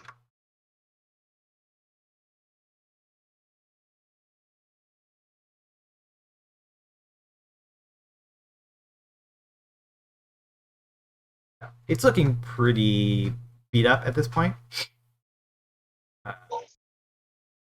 It has resistances against many of the attacks that have been dealt to it at this point.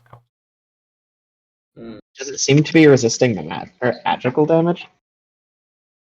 It has resistance to a damage type regardless of its status as magical or non-magical, I will tell you. Okay. Okay. Doesn't me. So Uva just stabbed it twice. You are thinking in your head, the word or name rather for this creature pops in your head, Corgadro.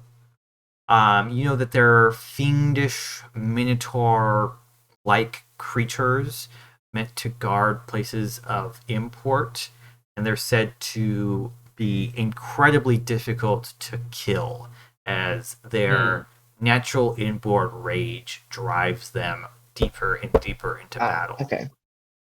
It's a barbarian. That's the extent of your knowledge about this creature. All right. But you will shout out, Gonna kill be it fast. Will's turn. I will cast something. Do the servant one. I love the thought Will, that like- Will starts playing like just the standard like 3-chord progression, just thinking. Ah, yes. I think Will still has the hurdy-gurdy out, so continues to play the sea shanty, but it starts to become more and more. The tempo increases more and more, and she stamps the floor, and the floorboard under her foot, soars back and forth like it's a ship, and it's on a table, right? The table that it's on. The table is no longer there. It has Alright, the floor destroyed the table. The floor that it's on, for a moment, to it feels like it's rolling back and forth like a sea deck in like strong weather. And I will cast Vesta's Retching Royal on it. I'm not even going to click it if it has intelligence of 4 or less. It has more than a 4 intelligence. Great. I've clicked it. I think almost all my spells are wisdom saves. So One day we'll see that roll. Flavoring of? What spell is this? Oh, I hope this. Oh. Oh no! It's just, Come on! It's just Literally- rolling good against wisdom saves. I'm sorry. yeah, that's fine. I don't mind. It was only a level 1 spell slot. And then I will stay there, doing nothing, enjoying the Why did rolling it of the go floorboard I to stand on. Alveron. Weird. Yeah, I was like, I don't think it's me again. I'll I I'll might go have again. I not might have upset. hit the wrong button because there's a button to skip to the back to the start. Okay. This thing's so smart. We're just going to step 5.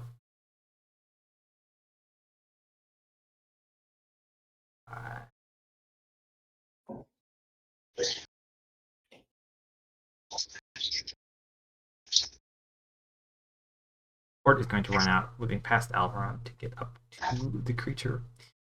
It's going to spiritual weapon and attack. I'll do spiritual weapon first. Put it back here. Surround the creature. That unfortunately misses.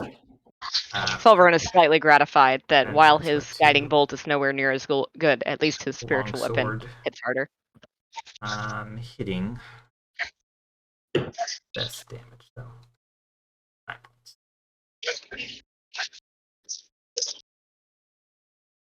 Ooh. See what fire damage does. Or its flaming sword bites into the creature. The flames seem to do their normal damage. It burns the away radiant the flesh. damage. The radiant damage seems to be doing its normal job. It is all of the other damage that has not been effective in this fight. That's Ort's turn. Is then going to be the creature's turn. The creature is going to recklessly attack again. Explode. Dealing Yes, it 1800 explodes. d6 to everybody.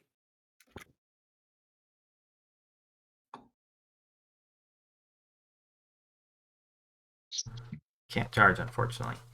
It is going to first attack Medea with the gore, trying to get you. Oof, missing. Bad rolls. Well, When Sulveran put up his hand to cure wounds, Medea, like his hand never left Medea's bag. Just like standing there, shoving them on towards this creature. It's just like the most scared shitless face as they like block the horn with the shield.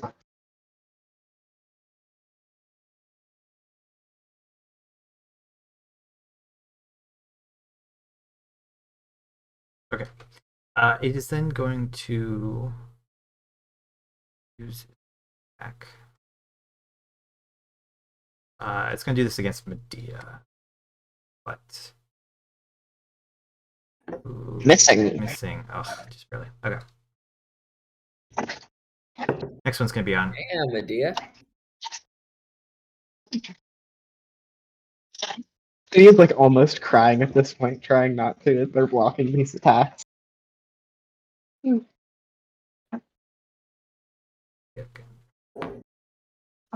Who's the third attack against? Contemplating. Yeah.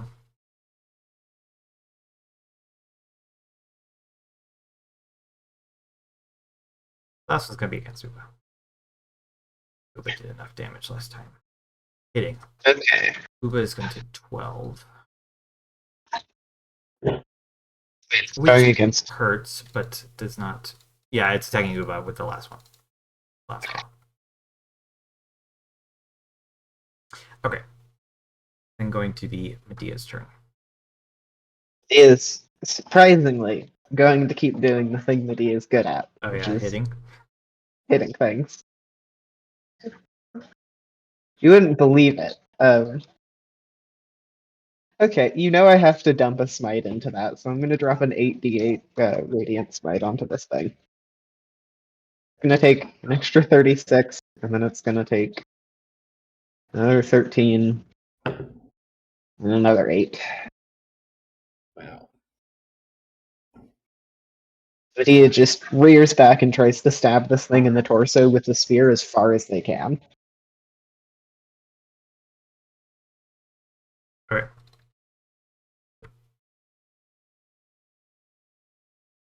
So the first strike kind of lands straight into its chest. An outpour of radiant energy flows into the creature. It's standing there tottering for a moment as you slash at it, then pommel it with your bonus action. It goes seemingly limp, still standing, eyes kind of fading over white, almost like they've rolled into the back of its head. And it remains like that for time being. Sulveran. The creature seems unconscious, but is still standing and breathing. Blood pouring out of its wounds. It doesn't, not like in an attack position like it's about to hit somebody, but it's clearly not dead. I wanted to use my movement to move back a little bit. Okay, go ahead. As Medea is familiar with demons, and that sometimes things happen after they die. Yeah, like, last time. Medea has learned their lesson. Yeah. I think actually, well, he's at the bottom of the turn order, so can he still hold his action, giving time to people to step away?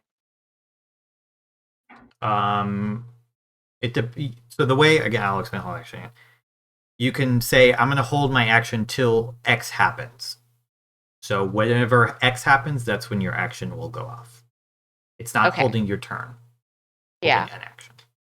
Okay. And so, yeah, he is going to step a bit out of the way, and he's gesturing at the rest of them. He watched Medea step away.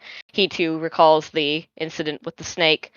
And so he's going to step back a bit, and he is pointing to Uba to step further back. Same thing for Ort. And he is holding his action to strike it with a sacred flame, I think, when everyone is clear.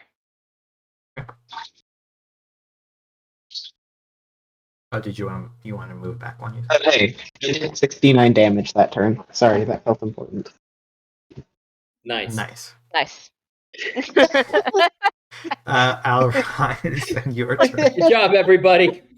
Good, We did it. good team effort, Good yo. job, team. We are such juveniles. We are. It's fine. Okay. I think we all know where this is going. Ooh. Alveron takes a shot. The arrow lands, and the creature doesn't. If it caused pain or injury, the creature doesn't seem to have noticed it at all.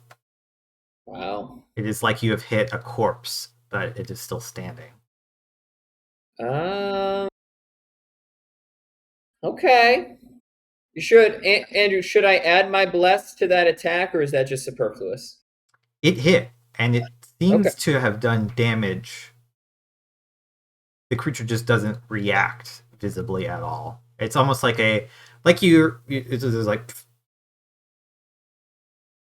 but Gotcha. nothing other than just like the reaction to the force of the arrow. But he's gonna help behead it. As you yell that, Alveron, you could still move if you would like to. I don't think it would be helpful to move. I'll use my bonus action to pull a hide, though, just to make sure because it doesn't make sense to use another one of my bonus actions. So I will roll that. Okay. It almost went to that 20 for a half second. It almost. Okay. Can you imagine though? Like at this point, it would have gone to the 20. Totally. You lean up against the shelf to try to make yourself not as visible a target. Kind of squeezing to the end of that bookshelf or bookcase rather. Uba, I think is going to run away, but I don't know.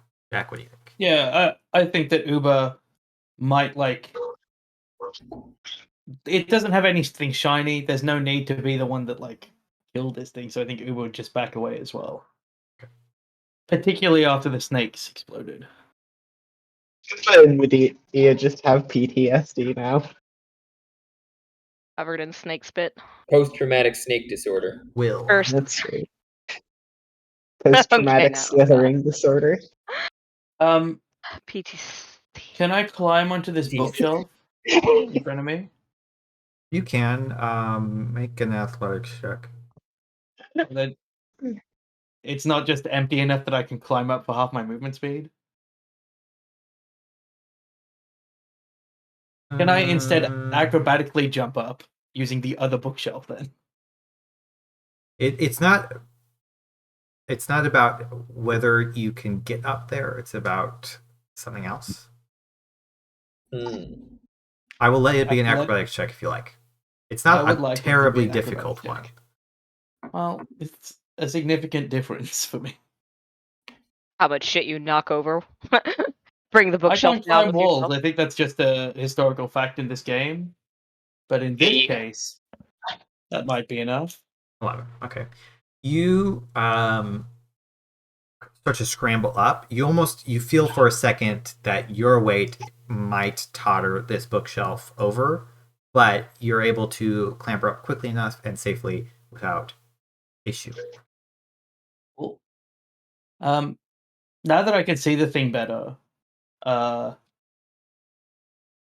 You're know stories about standing things that like regenerate, like trolls, and that fire's good for that. So I don't have a fire spell, but I do have an oil flask, and I think that would be very funny. Oh no. Oh, Can I make a roll of? I know I made a religion check already, didn't I? Mm-hmm. Yeah, Somebody have you create don't water know in what case this this creature is. Yeah. I will tell you, you I- don't see visible regeneration happening at the moment. Okay. Well, then I'll throw a dagger at it. Do I have advantage still because it reckless attacked? You have advantage because it's not moving, if nothing else. Victor, you have put so much fear into us. By doing literally nothing as well. Because you've described it as I mean, doing nothing I'm not- active. I'm not overly afraid. I'm just aware that we need to have a break at some point. Yes. yeah. Suck it. 4 points of damage. Right.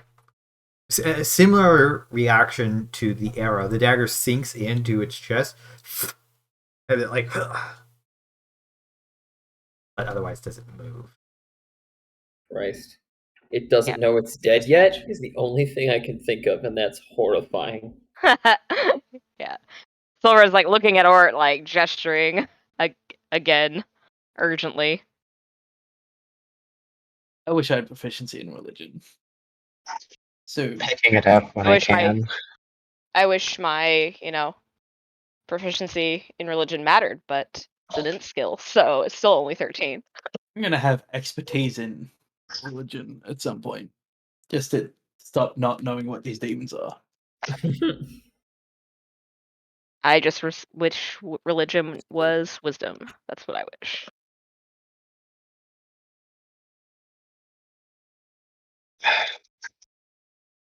Or could just try and cut its head off. Or can't reach its head. What are you talking about? Right.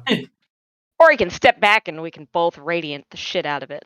Try and spiritual weapon the head off, I guess.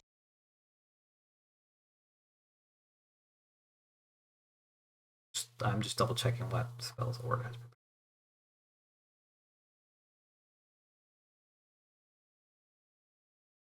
Yeah, Ort is going to step back 5.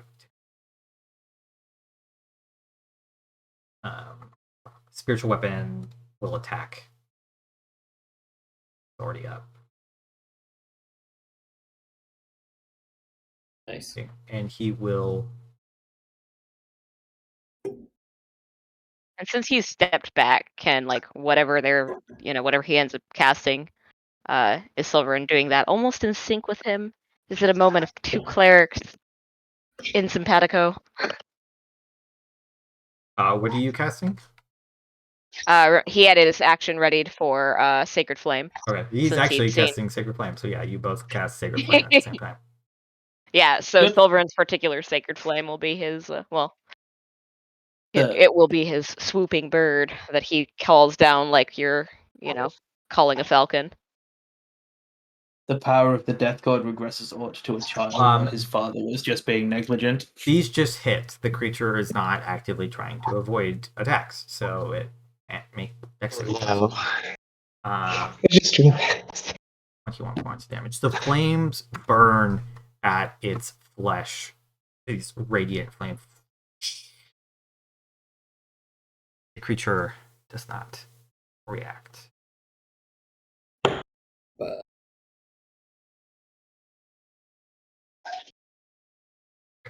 We all die. No. You won't all die. Only some of us. Moving as though marionetted, it begins to charge, and it is going to and move straight to here. It takes an opportunity attack.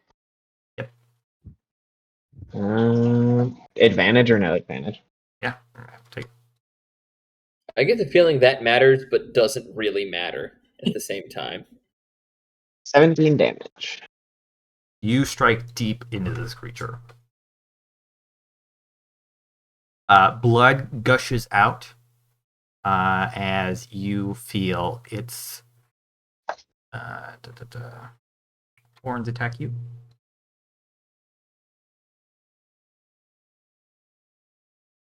These will cutting words though. I don't think cutting words will be effective. You are going to take three more d8 as well. I was going to say it would be very effective. Let me check. I'm not saying it wouldn't because of the numbers. I'm saying because of the feature.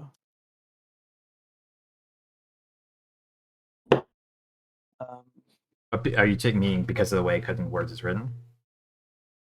Yeah, because of it having immunity to being charmed.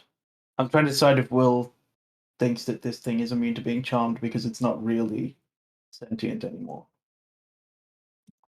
I will cutting words it. Will shout out something I can't think enough after reading cutting words, but something about the city not belonging to the demons anymore. Oh boy. But I think I'm just wasting a bardic inspiration use. Yeah, the creature is immune to being trapped in this state. Yeah. I immediately go down. Okay. It is then Yeah, going I didn't to think it was going to be useful, but wipe it's out better. Alveron. If you're immediately going down, you Wow. Wait. Rolled a 1 and a 20. Andrew, Yes. I was hidden. Does it still just... It was moving to attack Medea. Once it's next to you, you can't be hidden from it. It's, you're not staying behind anything. It doesn't really matter what you rolled. But it wasn't moving towards you in the first place. It's just then attacking the next closest living creature. Okay. It's a good reminder, though. In different circumstances, that might have mattered. Are you using your thing? Charlie wants to use the Sulveran feature thing as well. On Medea? Yeah, so that would definitely be an option that Medea could, take. Because he would call out, just like he had before, just Medea's name very sharply.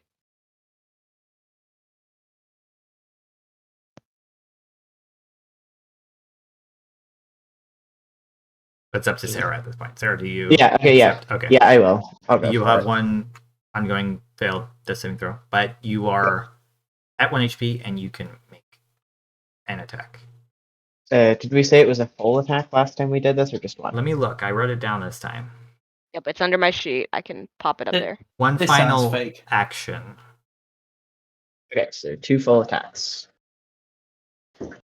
Yeah, so no bonuses or anything, but I don't know why it's all highlighted like that. 23 Probably points. because I pasted it in. I was lazy.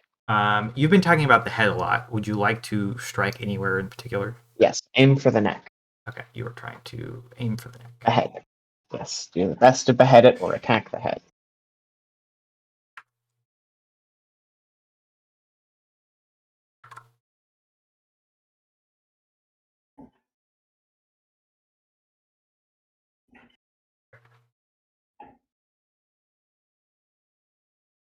Gonna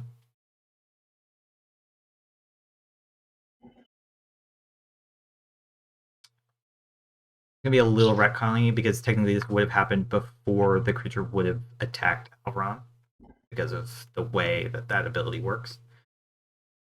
So once Medea stabs out with their spear, striking it in the neck, the creature's marionetted nature whatever strings, whatever thing is propelling it forward seems to sever, and the creature falls limp to the ground at this time, collapsing in a heap. But he also falls limp with a smile on their face, having seen this thing is done. So, Alveron, you do not take that 20 points. Sorry. Yeah, 20 points of damage. Don't worry about it. It's okay. Can you imagine how much more I would rather hear you didn't take 20 points of damage Than the compared opposite? to, oops, I'm sorry, take 20 points of damage. Just saying. All right. And I had to weigh the I scales. think heals will happen, but we're going to take our break right now. Yeah. Let's swap. I'm assuming. Oh, I would Yes. actually make a death save right after that, wouldn't I? Is it your It turn is your next? turn next. Because initiative matters for that. This will matter. We will save it for after. Anticipation. Yeah. All right. See you back in 10 minutes? Yeah. We'll say 10. Yeah.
All right.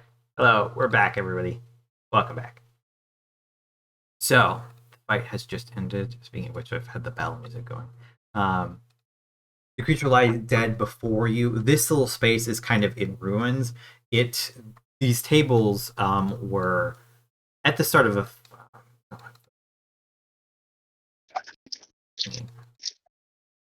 Anyways, you can see what I mean. These tables at the start of the fight were mostly intact. Standing chairs. When the creature charged in, chairs were knocked aside. That table that Medea was standing near was just sundered as it stepped onto it. This looks like a small battlefield. Many of the bookshelves have been rocked. Will, you're kind of at a vantage point, so you can kind of see lots of different things. You can see into these reading cubbies. You can also see a book off in the distance on a pedestal, alone in the center of this room. Casting your ears about, you don't hear the sounds of any other creatures other than your hefty breathing. And as you all kind of glance over to where Medea has lain, fallen unconscious, can you make me a death saving throw?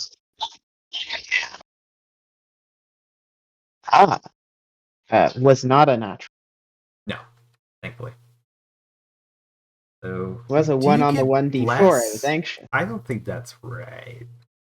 It adds to saving throws, yeah. I'll have to look that I up mean, later. Anyways, it doesn't matter. So you do not die. Ort. Well, 5. 30. Wow. Sulveran goes next in initiative, so if Sulveran wants to get the heal off, otherwise Ort will do it. Because Ort will go before Medea again. Well, I'll do it before Ort does. Yeah. I was going to say Ort doing it. Ort Uber does will it do because it. So many people. Because he's standing right there, but whoever wants to do that can. Sulveran is not concerned that Ort can't do it. If we're are we still in initiative order, or are we technically out of combat? If Ort reaches down and slaps him, slaps Medea, Sulveran is going to be happier with that than it taking him time to get over there. We were technically in initiative just because the fact that Medea made the death saving throw right after the creature died was important. Okay. So Ort will heal. Ort will cast Cure Wounds on you. That's not right. He's still probably. He'll cast it at 4th level. Damn. Maybe slightly wasteful, but wow, that was terrible. You heal 12 hit points. Oh, I cast Healing Word. That's why I clicked on the wrong spot. I'm just looking at that wait. I was like, what? Let's try this again. I guess the 3rd level Healing Word that was almost, or a 3rd level Cure Wounds was almost twice that. Well, still pretty bad. 18 hit points. 2 ones.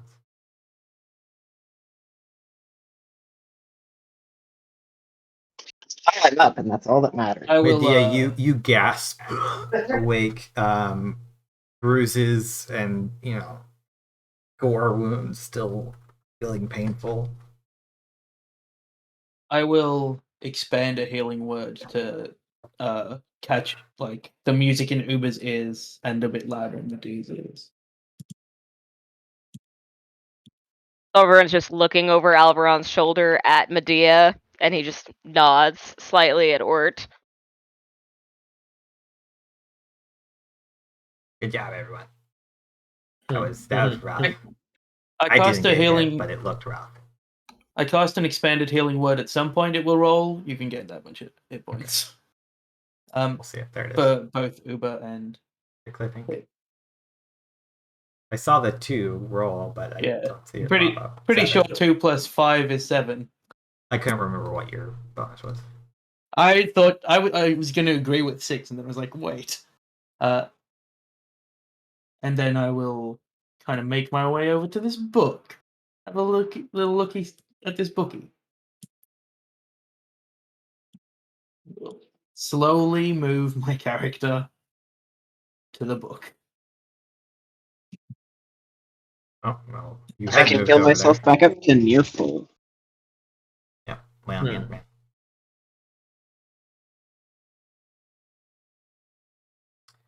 Walking over to the book, you feel an energy coming from it. It's not immediately apparent to you what that is. Just like there's a almost tingle in your. I start playing a counter skin charm and hair. immediately on my hurdy-gurdy. I don't think it would have mattered because you felt the tingle first, but you don't feel yourself being charmed. And as you start to do that, there's no change in that tingling feeling. Well, it's mainly to give myself an advantage if there's a saving throw to do at some point, but I will just continue walking towards it. Tingly books seem fine. Throwing your eyes at the pages, you cannot read the text, although it is laying open-faced, kind of middle-ish of the book. There's a what looks to be a silk placeholder kind of placed in between the pages at the moment. Looking around, there isn't a sign that you could see anywhere, although this pedestal seems to have been rubbled a little bit. Like the corners of it and the headboard behind it have deteriorated. And you think that there probably was writing there at one point, but it's either been scratched or just worn away.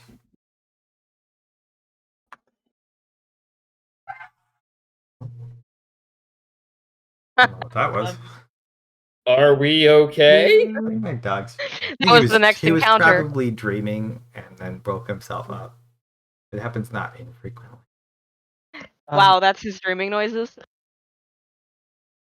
Can I ask back over my shoulder, Ort, does you know how to mend things with magic? Yes. Would that mend the passage of time on writing that had been rubbed off or faded? Kind of glances about. It depends on if the material is all here. Maybe it would take a while for something like this, but given a day, I could certainly mend the stone into a legible state. Do you know how to read the book? Damn it. No, I can read. No, I cannot. No.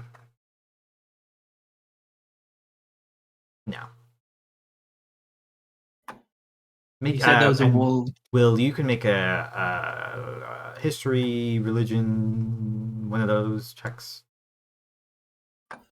Can I consult Will and give advantage? They I have rolled, not. so. Sorry. Okay.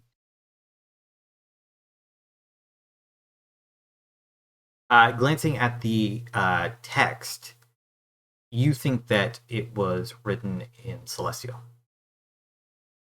Oh, I just assumed that Medea speaks that. Yeah, me too. So I'm just going to say to Medea, I think this is written in Celestial?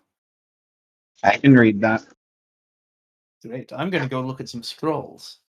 Also, are you feeling that tingling from this book? Yes, it's like staticky. I will read the book. Is everyone feeling the tingling? If you are approaching it, yes. So everybody who's standing near the book at the moment and feel the tingle, as they say. When you say approaching it, is it the intention of approaching it that's doing it, or is there a radius? Being near to it is what I mean. Gotcha. If Alveron thinks I'm not about being a smartass, I promise. No, that's a good question. If If Alveron thinks about approaching it, he doesn't feel the tingle from where he's standing. Okay. Glancing down at the pages, Medea, it's written in Celestial script. You can read the words. It is gibberish. You cannot understand what it is saying. It is as though somebody wrote. It's like looking at perhaps like Old English or something like that. Maybe that's a bad example because I'm perhaps giving you an impression that it's like a dated dialect. It's more like it's written to look to your eyes to look like celestial, but not be celestial. Like somebody speaking words that sound like English but aren't. They just have similar sounds in there.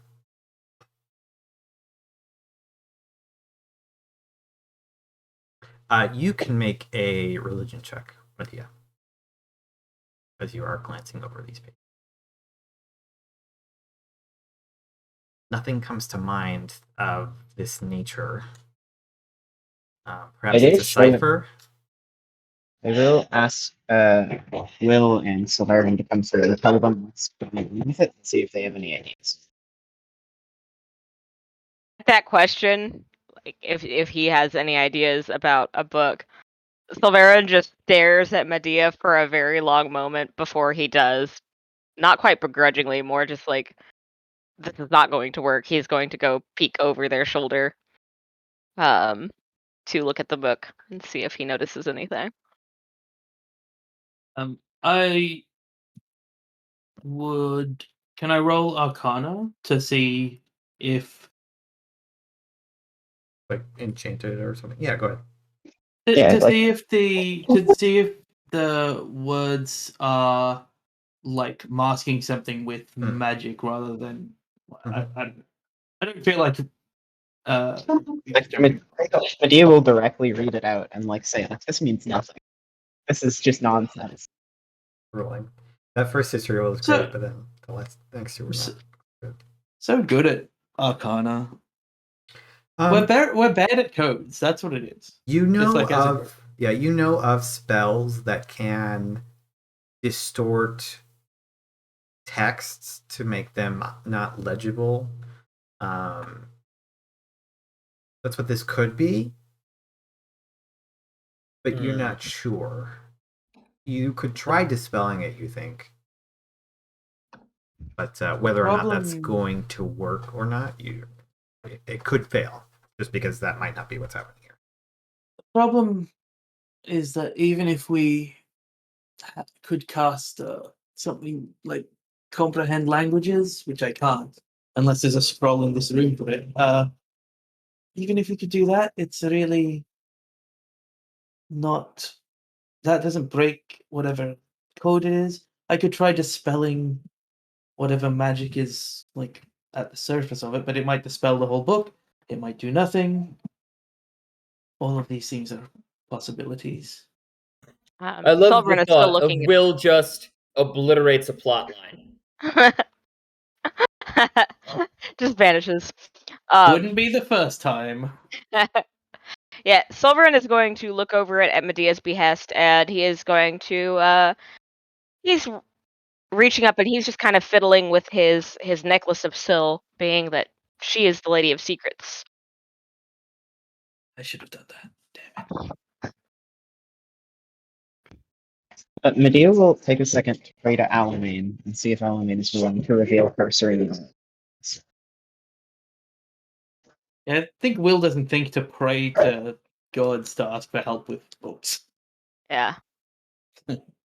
Sil is running, or it's like what? You said it's like a 3-phase moon sigil that he has on his neck now.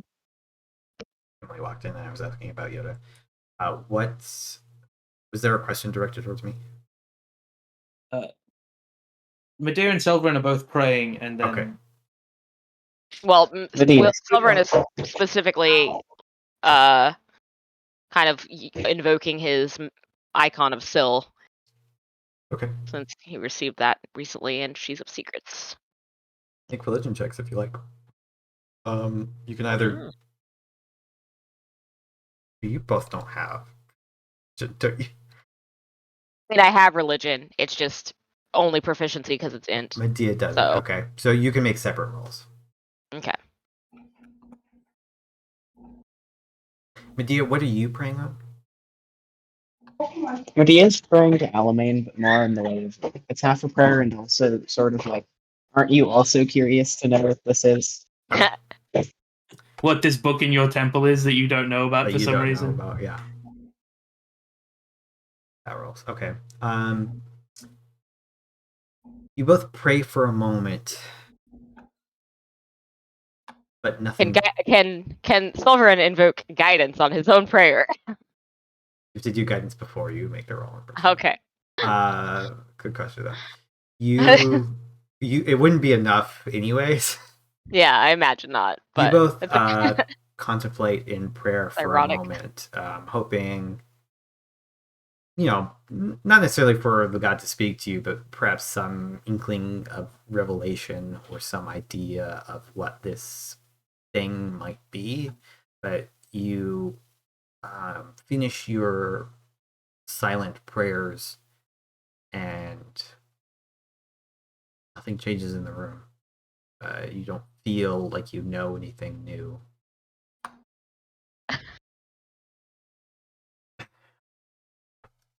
Oh, should I try and dispel the magic?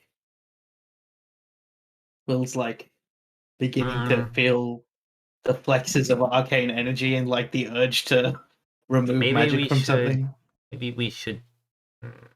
If we take it with us, I could ask for support with it tomorrow. Does- I have a Oh. strange idea. You are all asking gods? I can ask Sil. He seems to be on good terms. Yes. Uh, Will just like unnecessarily flexes itself. yeah, Sulveran is just going to like lean over and offer Will the pendant to Sil and say, "She is not hearing my call." Oh well, in that case, I will definitely like hold the pendant and say a very genuine prayer to Sil after the visitation Will had the previous day. As he And passes it. Oh, I'm sorry. Before you roll, don't roll yet. Carry on. the Will, like during the watch yesterday, was thinking about Sil, goddess of secrets and like knowledge and understanding, and like versus Vera, who Will had worshipped because Gathites on the sea worshipped Vera. Like maybe Will does feel a stronger connection to Sil. So Oh yeah. like, As she does that, Sulveran has like as he passes that necklace over to her, he keeps his hand on hers, and he reminds Mordain in Gathite that she did pass him over to Sil, and would like the support. it's like the first Guide. time that Sulveran's touched Will. Like or really anybody, because Will never needs healing. Yeah. All right. It's a religion check, Andrew. Mm-hmm. Man, I really want this to be good, so it's going to be terrible.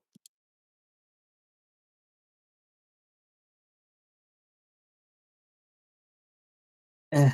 Yeah, average. You're kind of looking over it. Right, Sil, you spoke to me. Like, do it again. And It's far more venerative than that. I know. That's more of I think, Jack's attitude. Yeah. You are like waiting for it, the possibility that it will happen again. And we But get attacked. you don't feel that same presence enter into your consciousness. You look down at the book and you shake your head. You don't know. You're not sure. That's sad. I kind of hope that would work. Will smile to Sulveran and like releases the pendant back into his hand. Sulveran shrugs in a very sympathetic, "This is how the gods are" sort of way, before putting it back around his neck. Wait, it seems strange that this book is still here.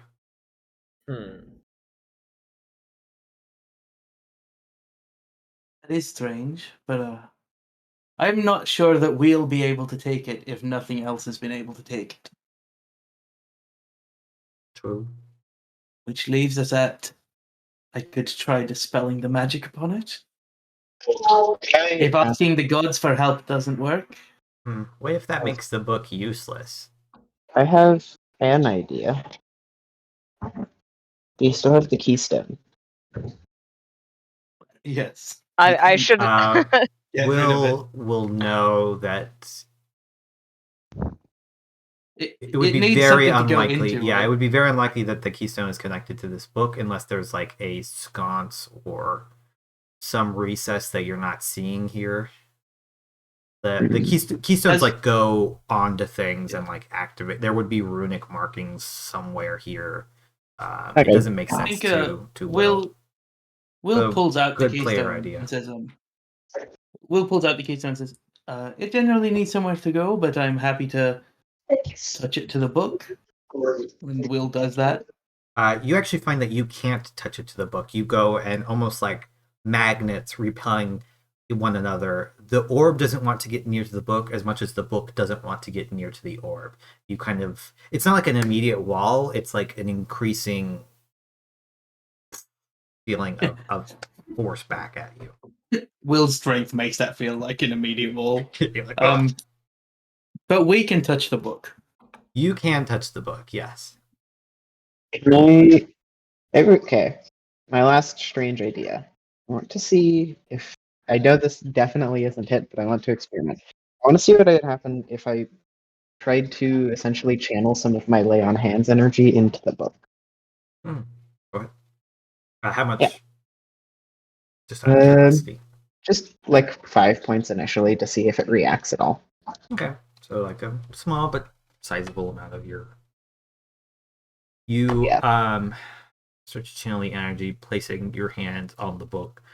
It's like you do whenever you heal any creature. You feel the energy seep from your hands.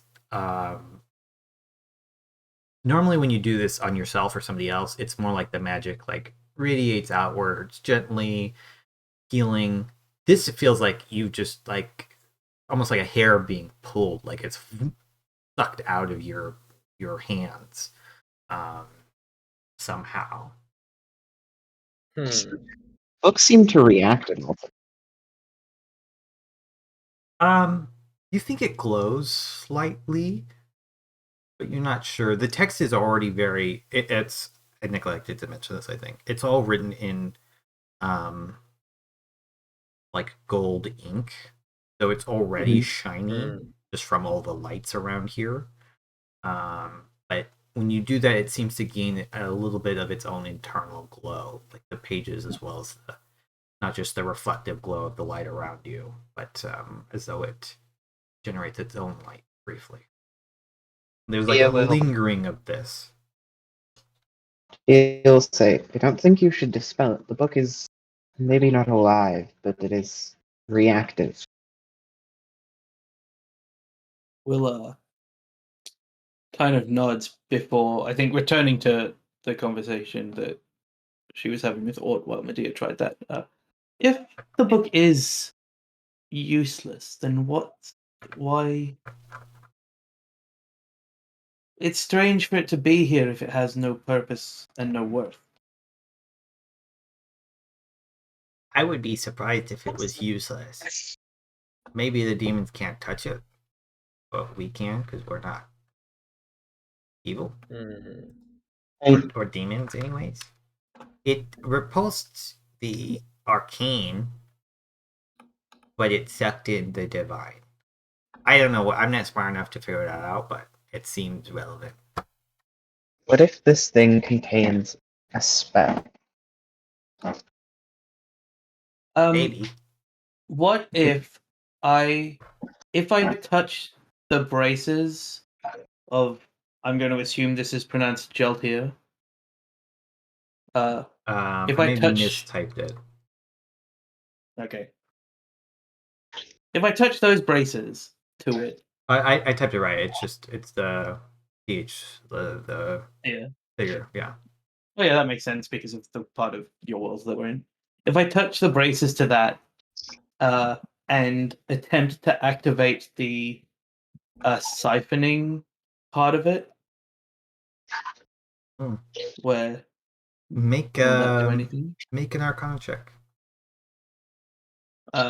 As I'm doing it, we'll kind of glance at Sulveran, and be like, if you're willing to give me a hand with this.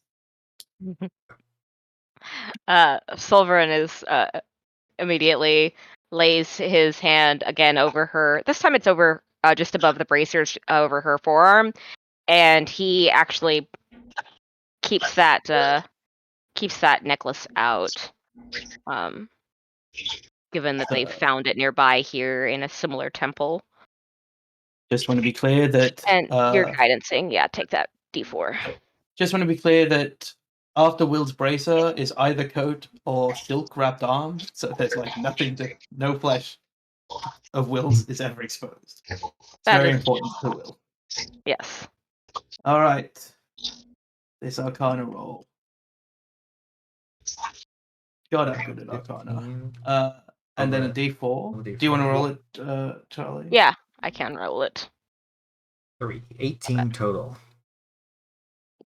You go to touch the bracer to the book to try to activate the magic within the bracer that connects with spell casting. You feel both it's a strange feeling as you go to touch the bracer of the book to try to do this. On the one hand, you do feel some of that repelling, but also like as you get closer, a sort of the magnetism reverses a little bit, and you feel slightly pulled towards it. So the initial feeling is of repulsion, and then of being pulled in as you bring the bracer in. You concentrate trying to see to the weave of magic that may be present in the book, and for a moment you feel like something's about to happen,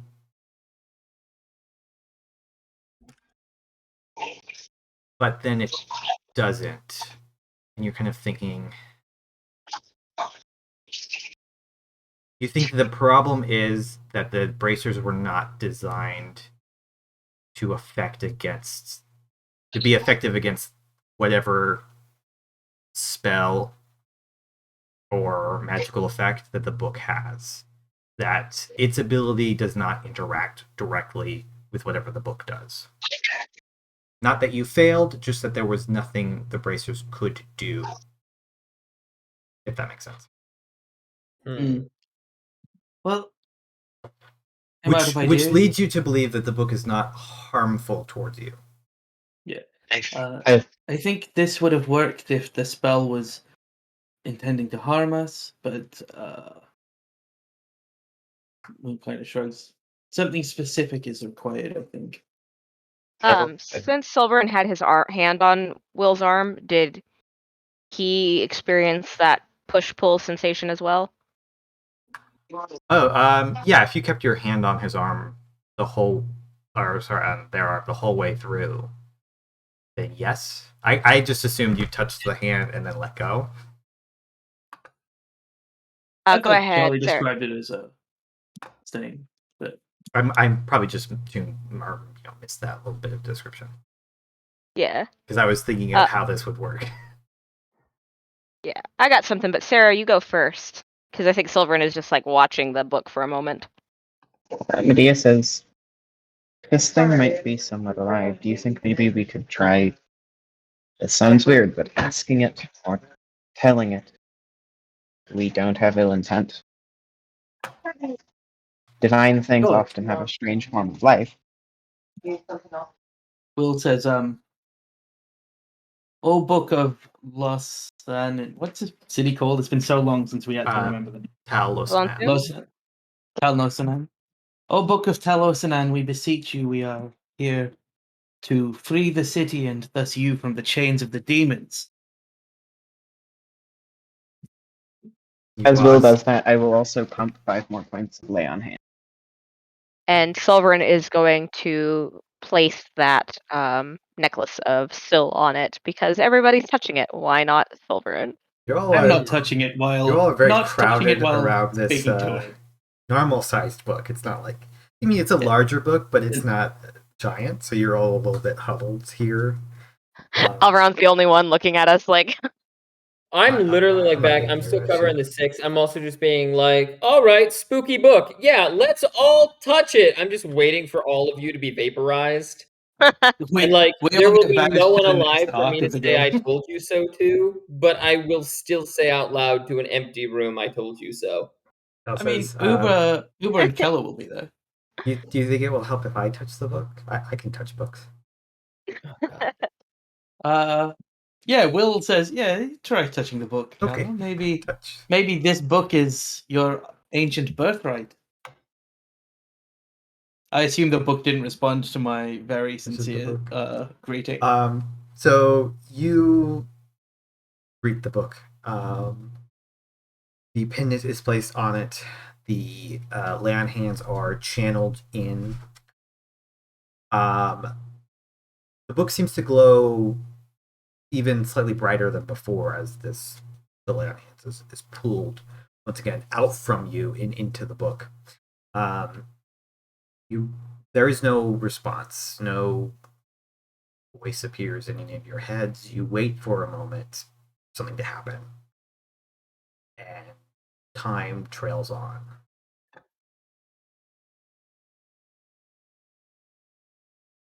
Does it trail on at the normal speed? It does trail on. All right. Well, you can take the book if we can. Otherwise, again, I could dispel it. I think we probably need to move on. I mean, are we going to leave the book here, though? Ella will pick up the book. In our private time, I'd like to That's try and easy. study it, see if I can find a pattern in this list. But we can do that when we rest. Ella starts to do like.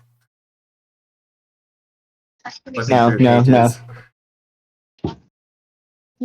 Triggering Medea. Yeah, I'm gonna take the book off Keller and put it into the bag of holding. Here, I could do the sound. There we go. Medea's like having a visible panic attack. It's a stealthy book of holding, and you immediately obliterate us all. Yeah, that'd be really funny. That would be a good trap, actually. It's like, it just seems like a book. You put the book into the bag of holding, and look about. Still in the library on the 3rd floor. There's at least one more floor above you. Well, we should continue going upwards. We can come back and search this room properly. In the time that we were studying the book, did Uber take one of the horns of this demon or something?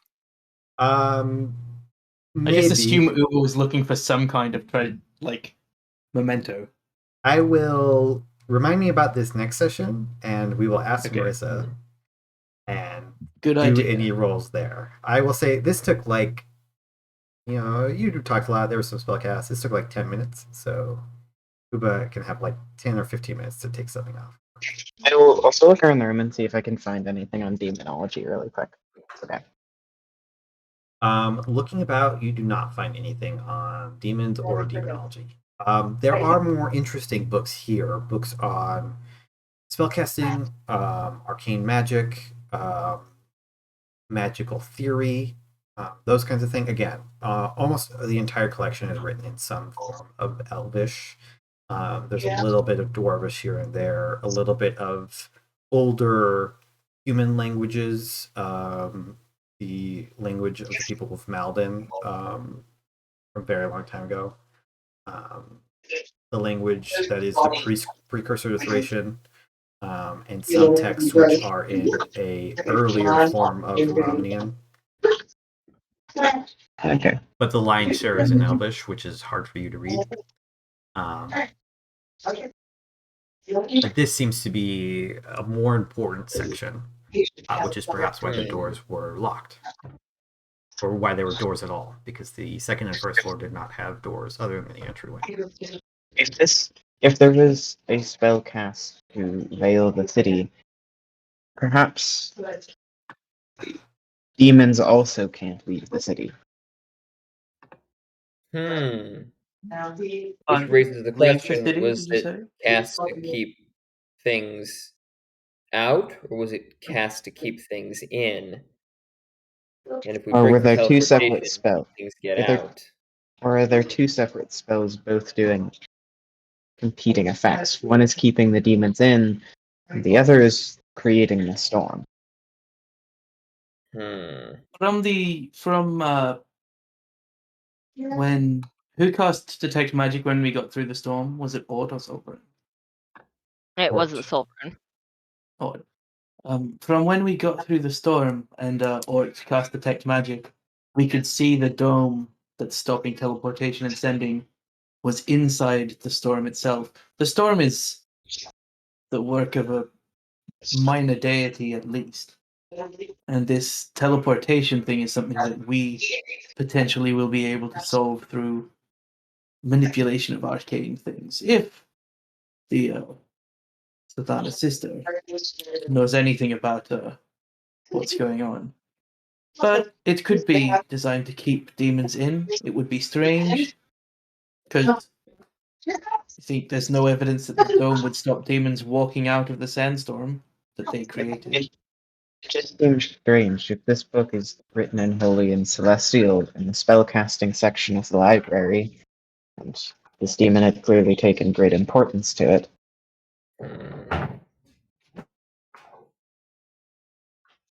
Like I said, maybe they couldn't touch it, but we could touch it because we're not demons. It's true. I Also, suppose, touching and the he book looks over. proves that we're not demons. Sulveran is going to Maybe we should look have over at the everybody body of the touch the demon. book, just in case. When I get the next rest, I want to try something more significant, but I'd like to insert my resources before that. That's a good idea. We should move up and Continue see what's on looking, the yes. top floor. You Because we can come back to this Yes. place anyway. you head back, having finished your finished investigating the book and everything, taking it with you. Oh yeah, did Uga need to make that concentration save for Pass Without a Trace? Oh wait, they dropped it for Hunter's They Mark. dropped it for Hunter's Mark. Yeah, that's not up anymore. Yeah, they were more concerned about the fight. You all head back to the spiraling staircase. I'm going to move away from this page now. Heading up now to the 4th floor, coming to another landing with another locked door. These ones heavier, made out of stone, and with clear runic markings on the face. I will glance over it with my arcane eyes and hope to roll higher than a 5. I don't know why I'm saying that in Will's voice when it's just a joke. You get a 2. I did it! 17. This door appears to be magically sealed as opposed to mechanically sealed. There is no lock face, although the door is not, you can push on it. It does not open. Run my hand across the front of the door and cast a spell magic. Okay, go ahead and make. What level are you casting at? 3rd. You can only have custom. Yeah, I was like, oh wait, yeah, the level limit. Ninth level. I forget. Make do the dispel ability check. Oh yeah, Oh, I'm leaving. Just you the touch game the forever door now. and try Dispel my own to magic. try to reverse the magical effect is, and feel yourself just shoved back for a second, and like look at the door like, well, that Like did shake not my work. hand off. This hand doesn't work for dispelling magic. Perhaps the other could. It might. I don't. I could try. Sure.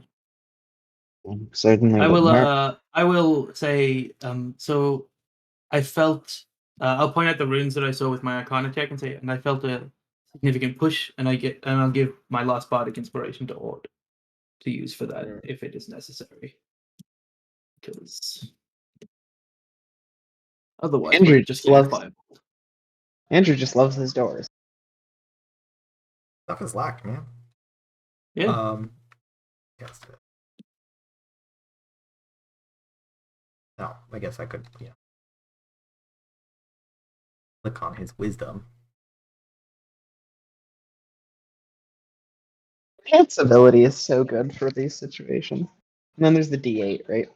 Yes.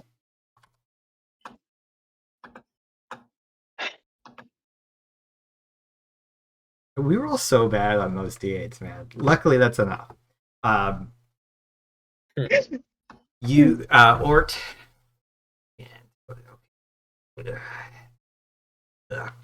Wait, try the left hand. Because I tried my right. Okay, hell, like.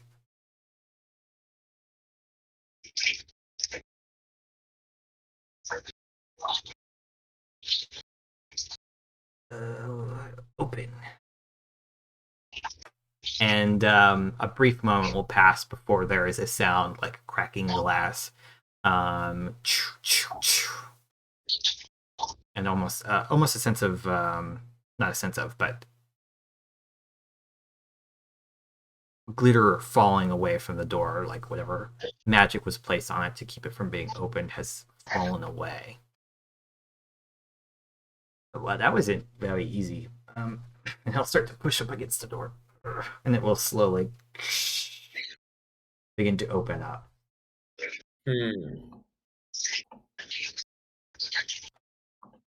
He shoves it to the side and looks in. He says, "Well,"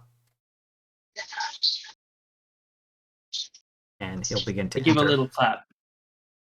Like, you guys should come in here. Okay. all right. Medea will enter. You enter into a room. This one is far more empty than any of the ones that you've been in the sense that there are not nearly as many shelves, although there are still desks and reading areas. There are many bookshelves that are locked like cabinets behind glass. You see on the walls books which themselves are locked, placed onto stands with clear like journals or diaries, like wrapped locked so that they can't be opened without the appropriate key. You see, glancing around, Medea, you have finally found these books on demonology that you've been looking for. At least some of these books. Medea's fucking delighted. Are they locked behind glass as well? Some of them are.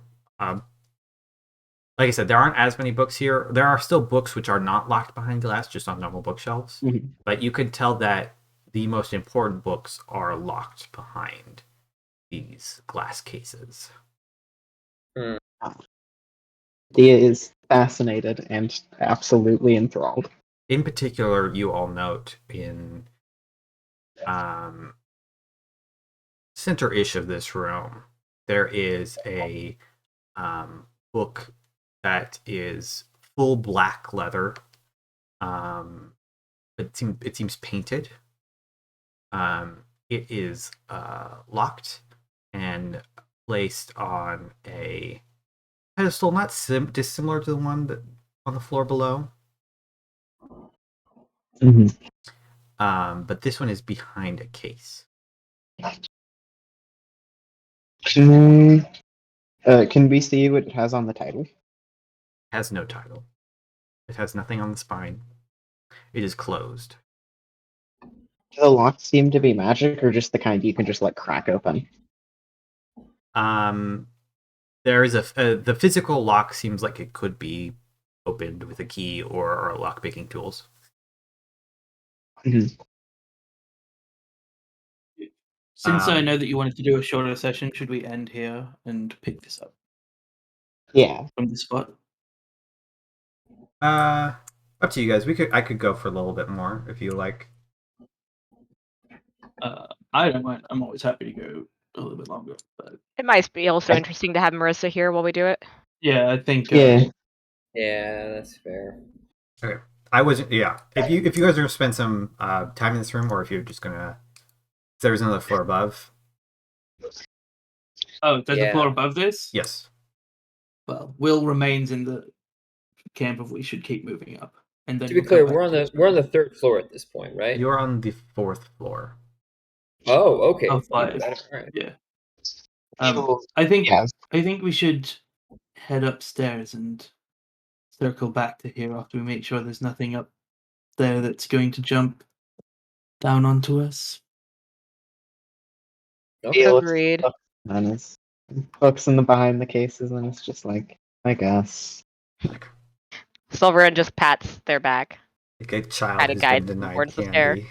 Yeah, it's like a kid in Toys R Us having to leave something behind. Okay. Tempted though you are, you will turn back and head up the staircase once more. This time you come to a hallway. There is no large room here, but rather a series of doorways. There is one door at the end and 3 doors on either side of this hallway. So 7 doors total. That's correct. Shall we try the far door first? I think so. Great. Will walks in that direction. Walking past these 6 other doors, you come to the end, to a fairly ornate looking door, although the lock seems to be broken here, although you could tell that there was one. You push it open to reveal a kind of a sitting room, or what once was a sitting room. There is a broken kind of lounge couch type deal. There's a couple bookshelves which are emptied. A place where there would have probably been a fireplace, although the chimney area seems to have been caved in, so it's mostly stones right there. There's a small desk, some low tables, kind of coffee tables. And there is another doorway here. Peeking into that door, you can see a bedroom, which is not ostentatious, but nice, where it once was. Now the 4-post bed is collapsed in on itself, and the dresser has been knocked over, lying on its face.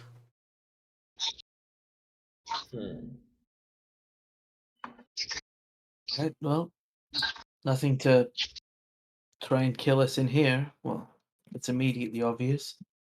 Bed anyway. How wide is the corridor that leads off to the other 6 doors? It's probably 10 feet. It's like, not huge, but wide enough. Quickly check all 6 of those, and then we can start actually searching places. Okay. One of them seems to have been storage. You could see barrels, dressers, and boxes where quills, ink, paper, binding agents, all that good stuff would have been kept. There's a couple more sitting rooms with bedrooms attached to them. These ones all smaller. There's 3 of those. There's one room which is largely empty except for a pedestal in the middle, which has nothing on it. You can definitely tell this room was used for something probably important, but you imagine whatever was on the pedestal has been taken. You don't think it was just an empty room. That seems strange to you. Opposite that is a kind of like a den. There are more bookshelves here, which are mostly emptied. There are a couple books with locks on the faces of them, tucked away in the very backs and behinds of these cabinets. I'm kind of assuming you're giving it a good look around here, since this is the last floor. You find 4 of those books, in fact, if you want. None of them have names on them. They're all fairly nice, though, bound in leather. Do they say anything in them? They're locked. They're all locked. Okay. Why not take them? We can search these rooms up here. If some of us wanted to go downstairs, I think that's probably fine. If a fight broke out, we'd be able to make it from up here to down there, or vice versa, pretty quickly. I'd like to ask if Alveron is willing to pick some locks down there for me. I don't know, looking for 2 in particular. Yeah, I think you're going to be picking locks for the next hour or two, Alveron. Or we'll look at Sulveran and say, you want to stay up here or go down there? Sulveran is going to glance around the room, look at Will and Kella, and then the combination of Alveron and Medea, and nods. I'll stay here. All right. Looks like you're stuck with me, guys. Figure the clerics should be one in a group. Uba looks glancing between the 2 even-sized groups, and we will pick up with Marisa deciding which group they want to go with. Did you consider Ort, Alveron, and Medea to be an equal-sized group to Sulveran, Will, and Kella? Yes, I did. Okay. Love it. That's Or did anyways. No, I mean, Kella's smart. Kella's smarter than Ort, so. That's true. Kella is canonically smarter than Orc. Finally get a library replaced with books where we can actually take the books. Yeah, take the books. That's yeah. You're so excited about a library with a permanent loan policy. That's called a bookstore. This is like yeah, but you don't have to pay. You don't have to pay the bookstore if you're rioting. It's true. You don't have to pay. You don't have to loan them at a library if you're willing to cut the pages out. All right. Oh. Thanks everybody for coming out. I hope you all enjoyed it. We'll be back here next week, hopefully with our full complement and less illness. It'll be interesting. I'm excited for these next couple sessions, as always. Thank you. See you next time. See you next time. Take your vitamin C, everybody.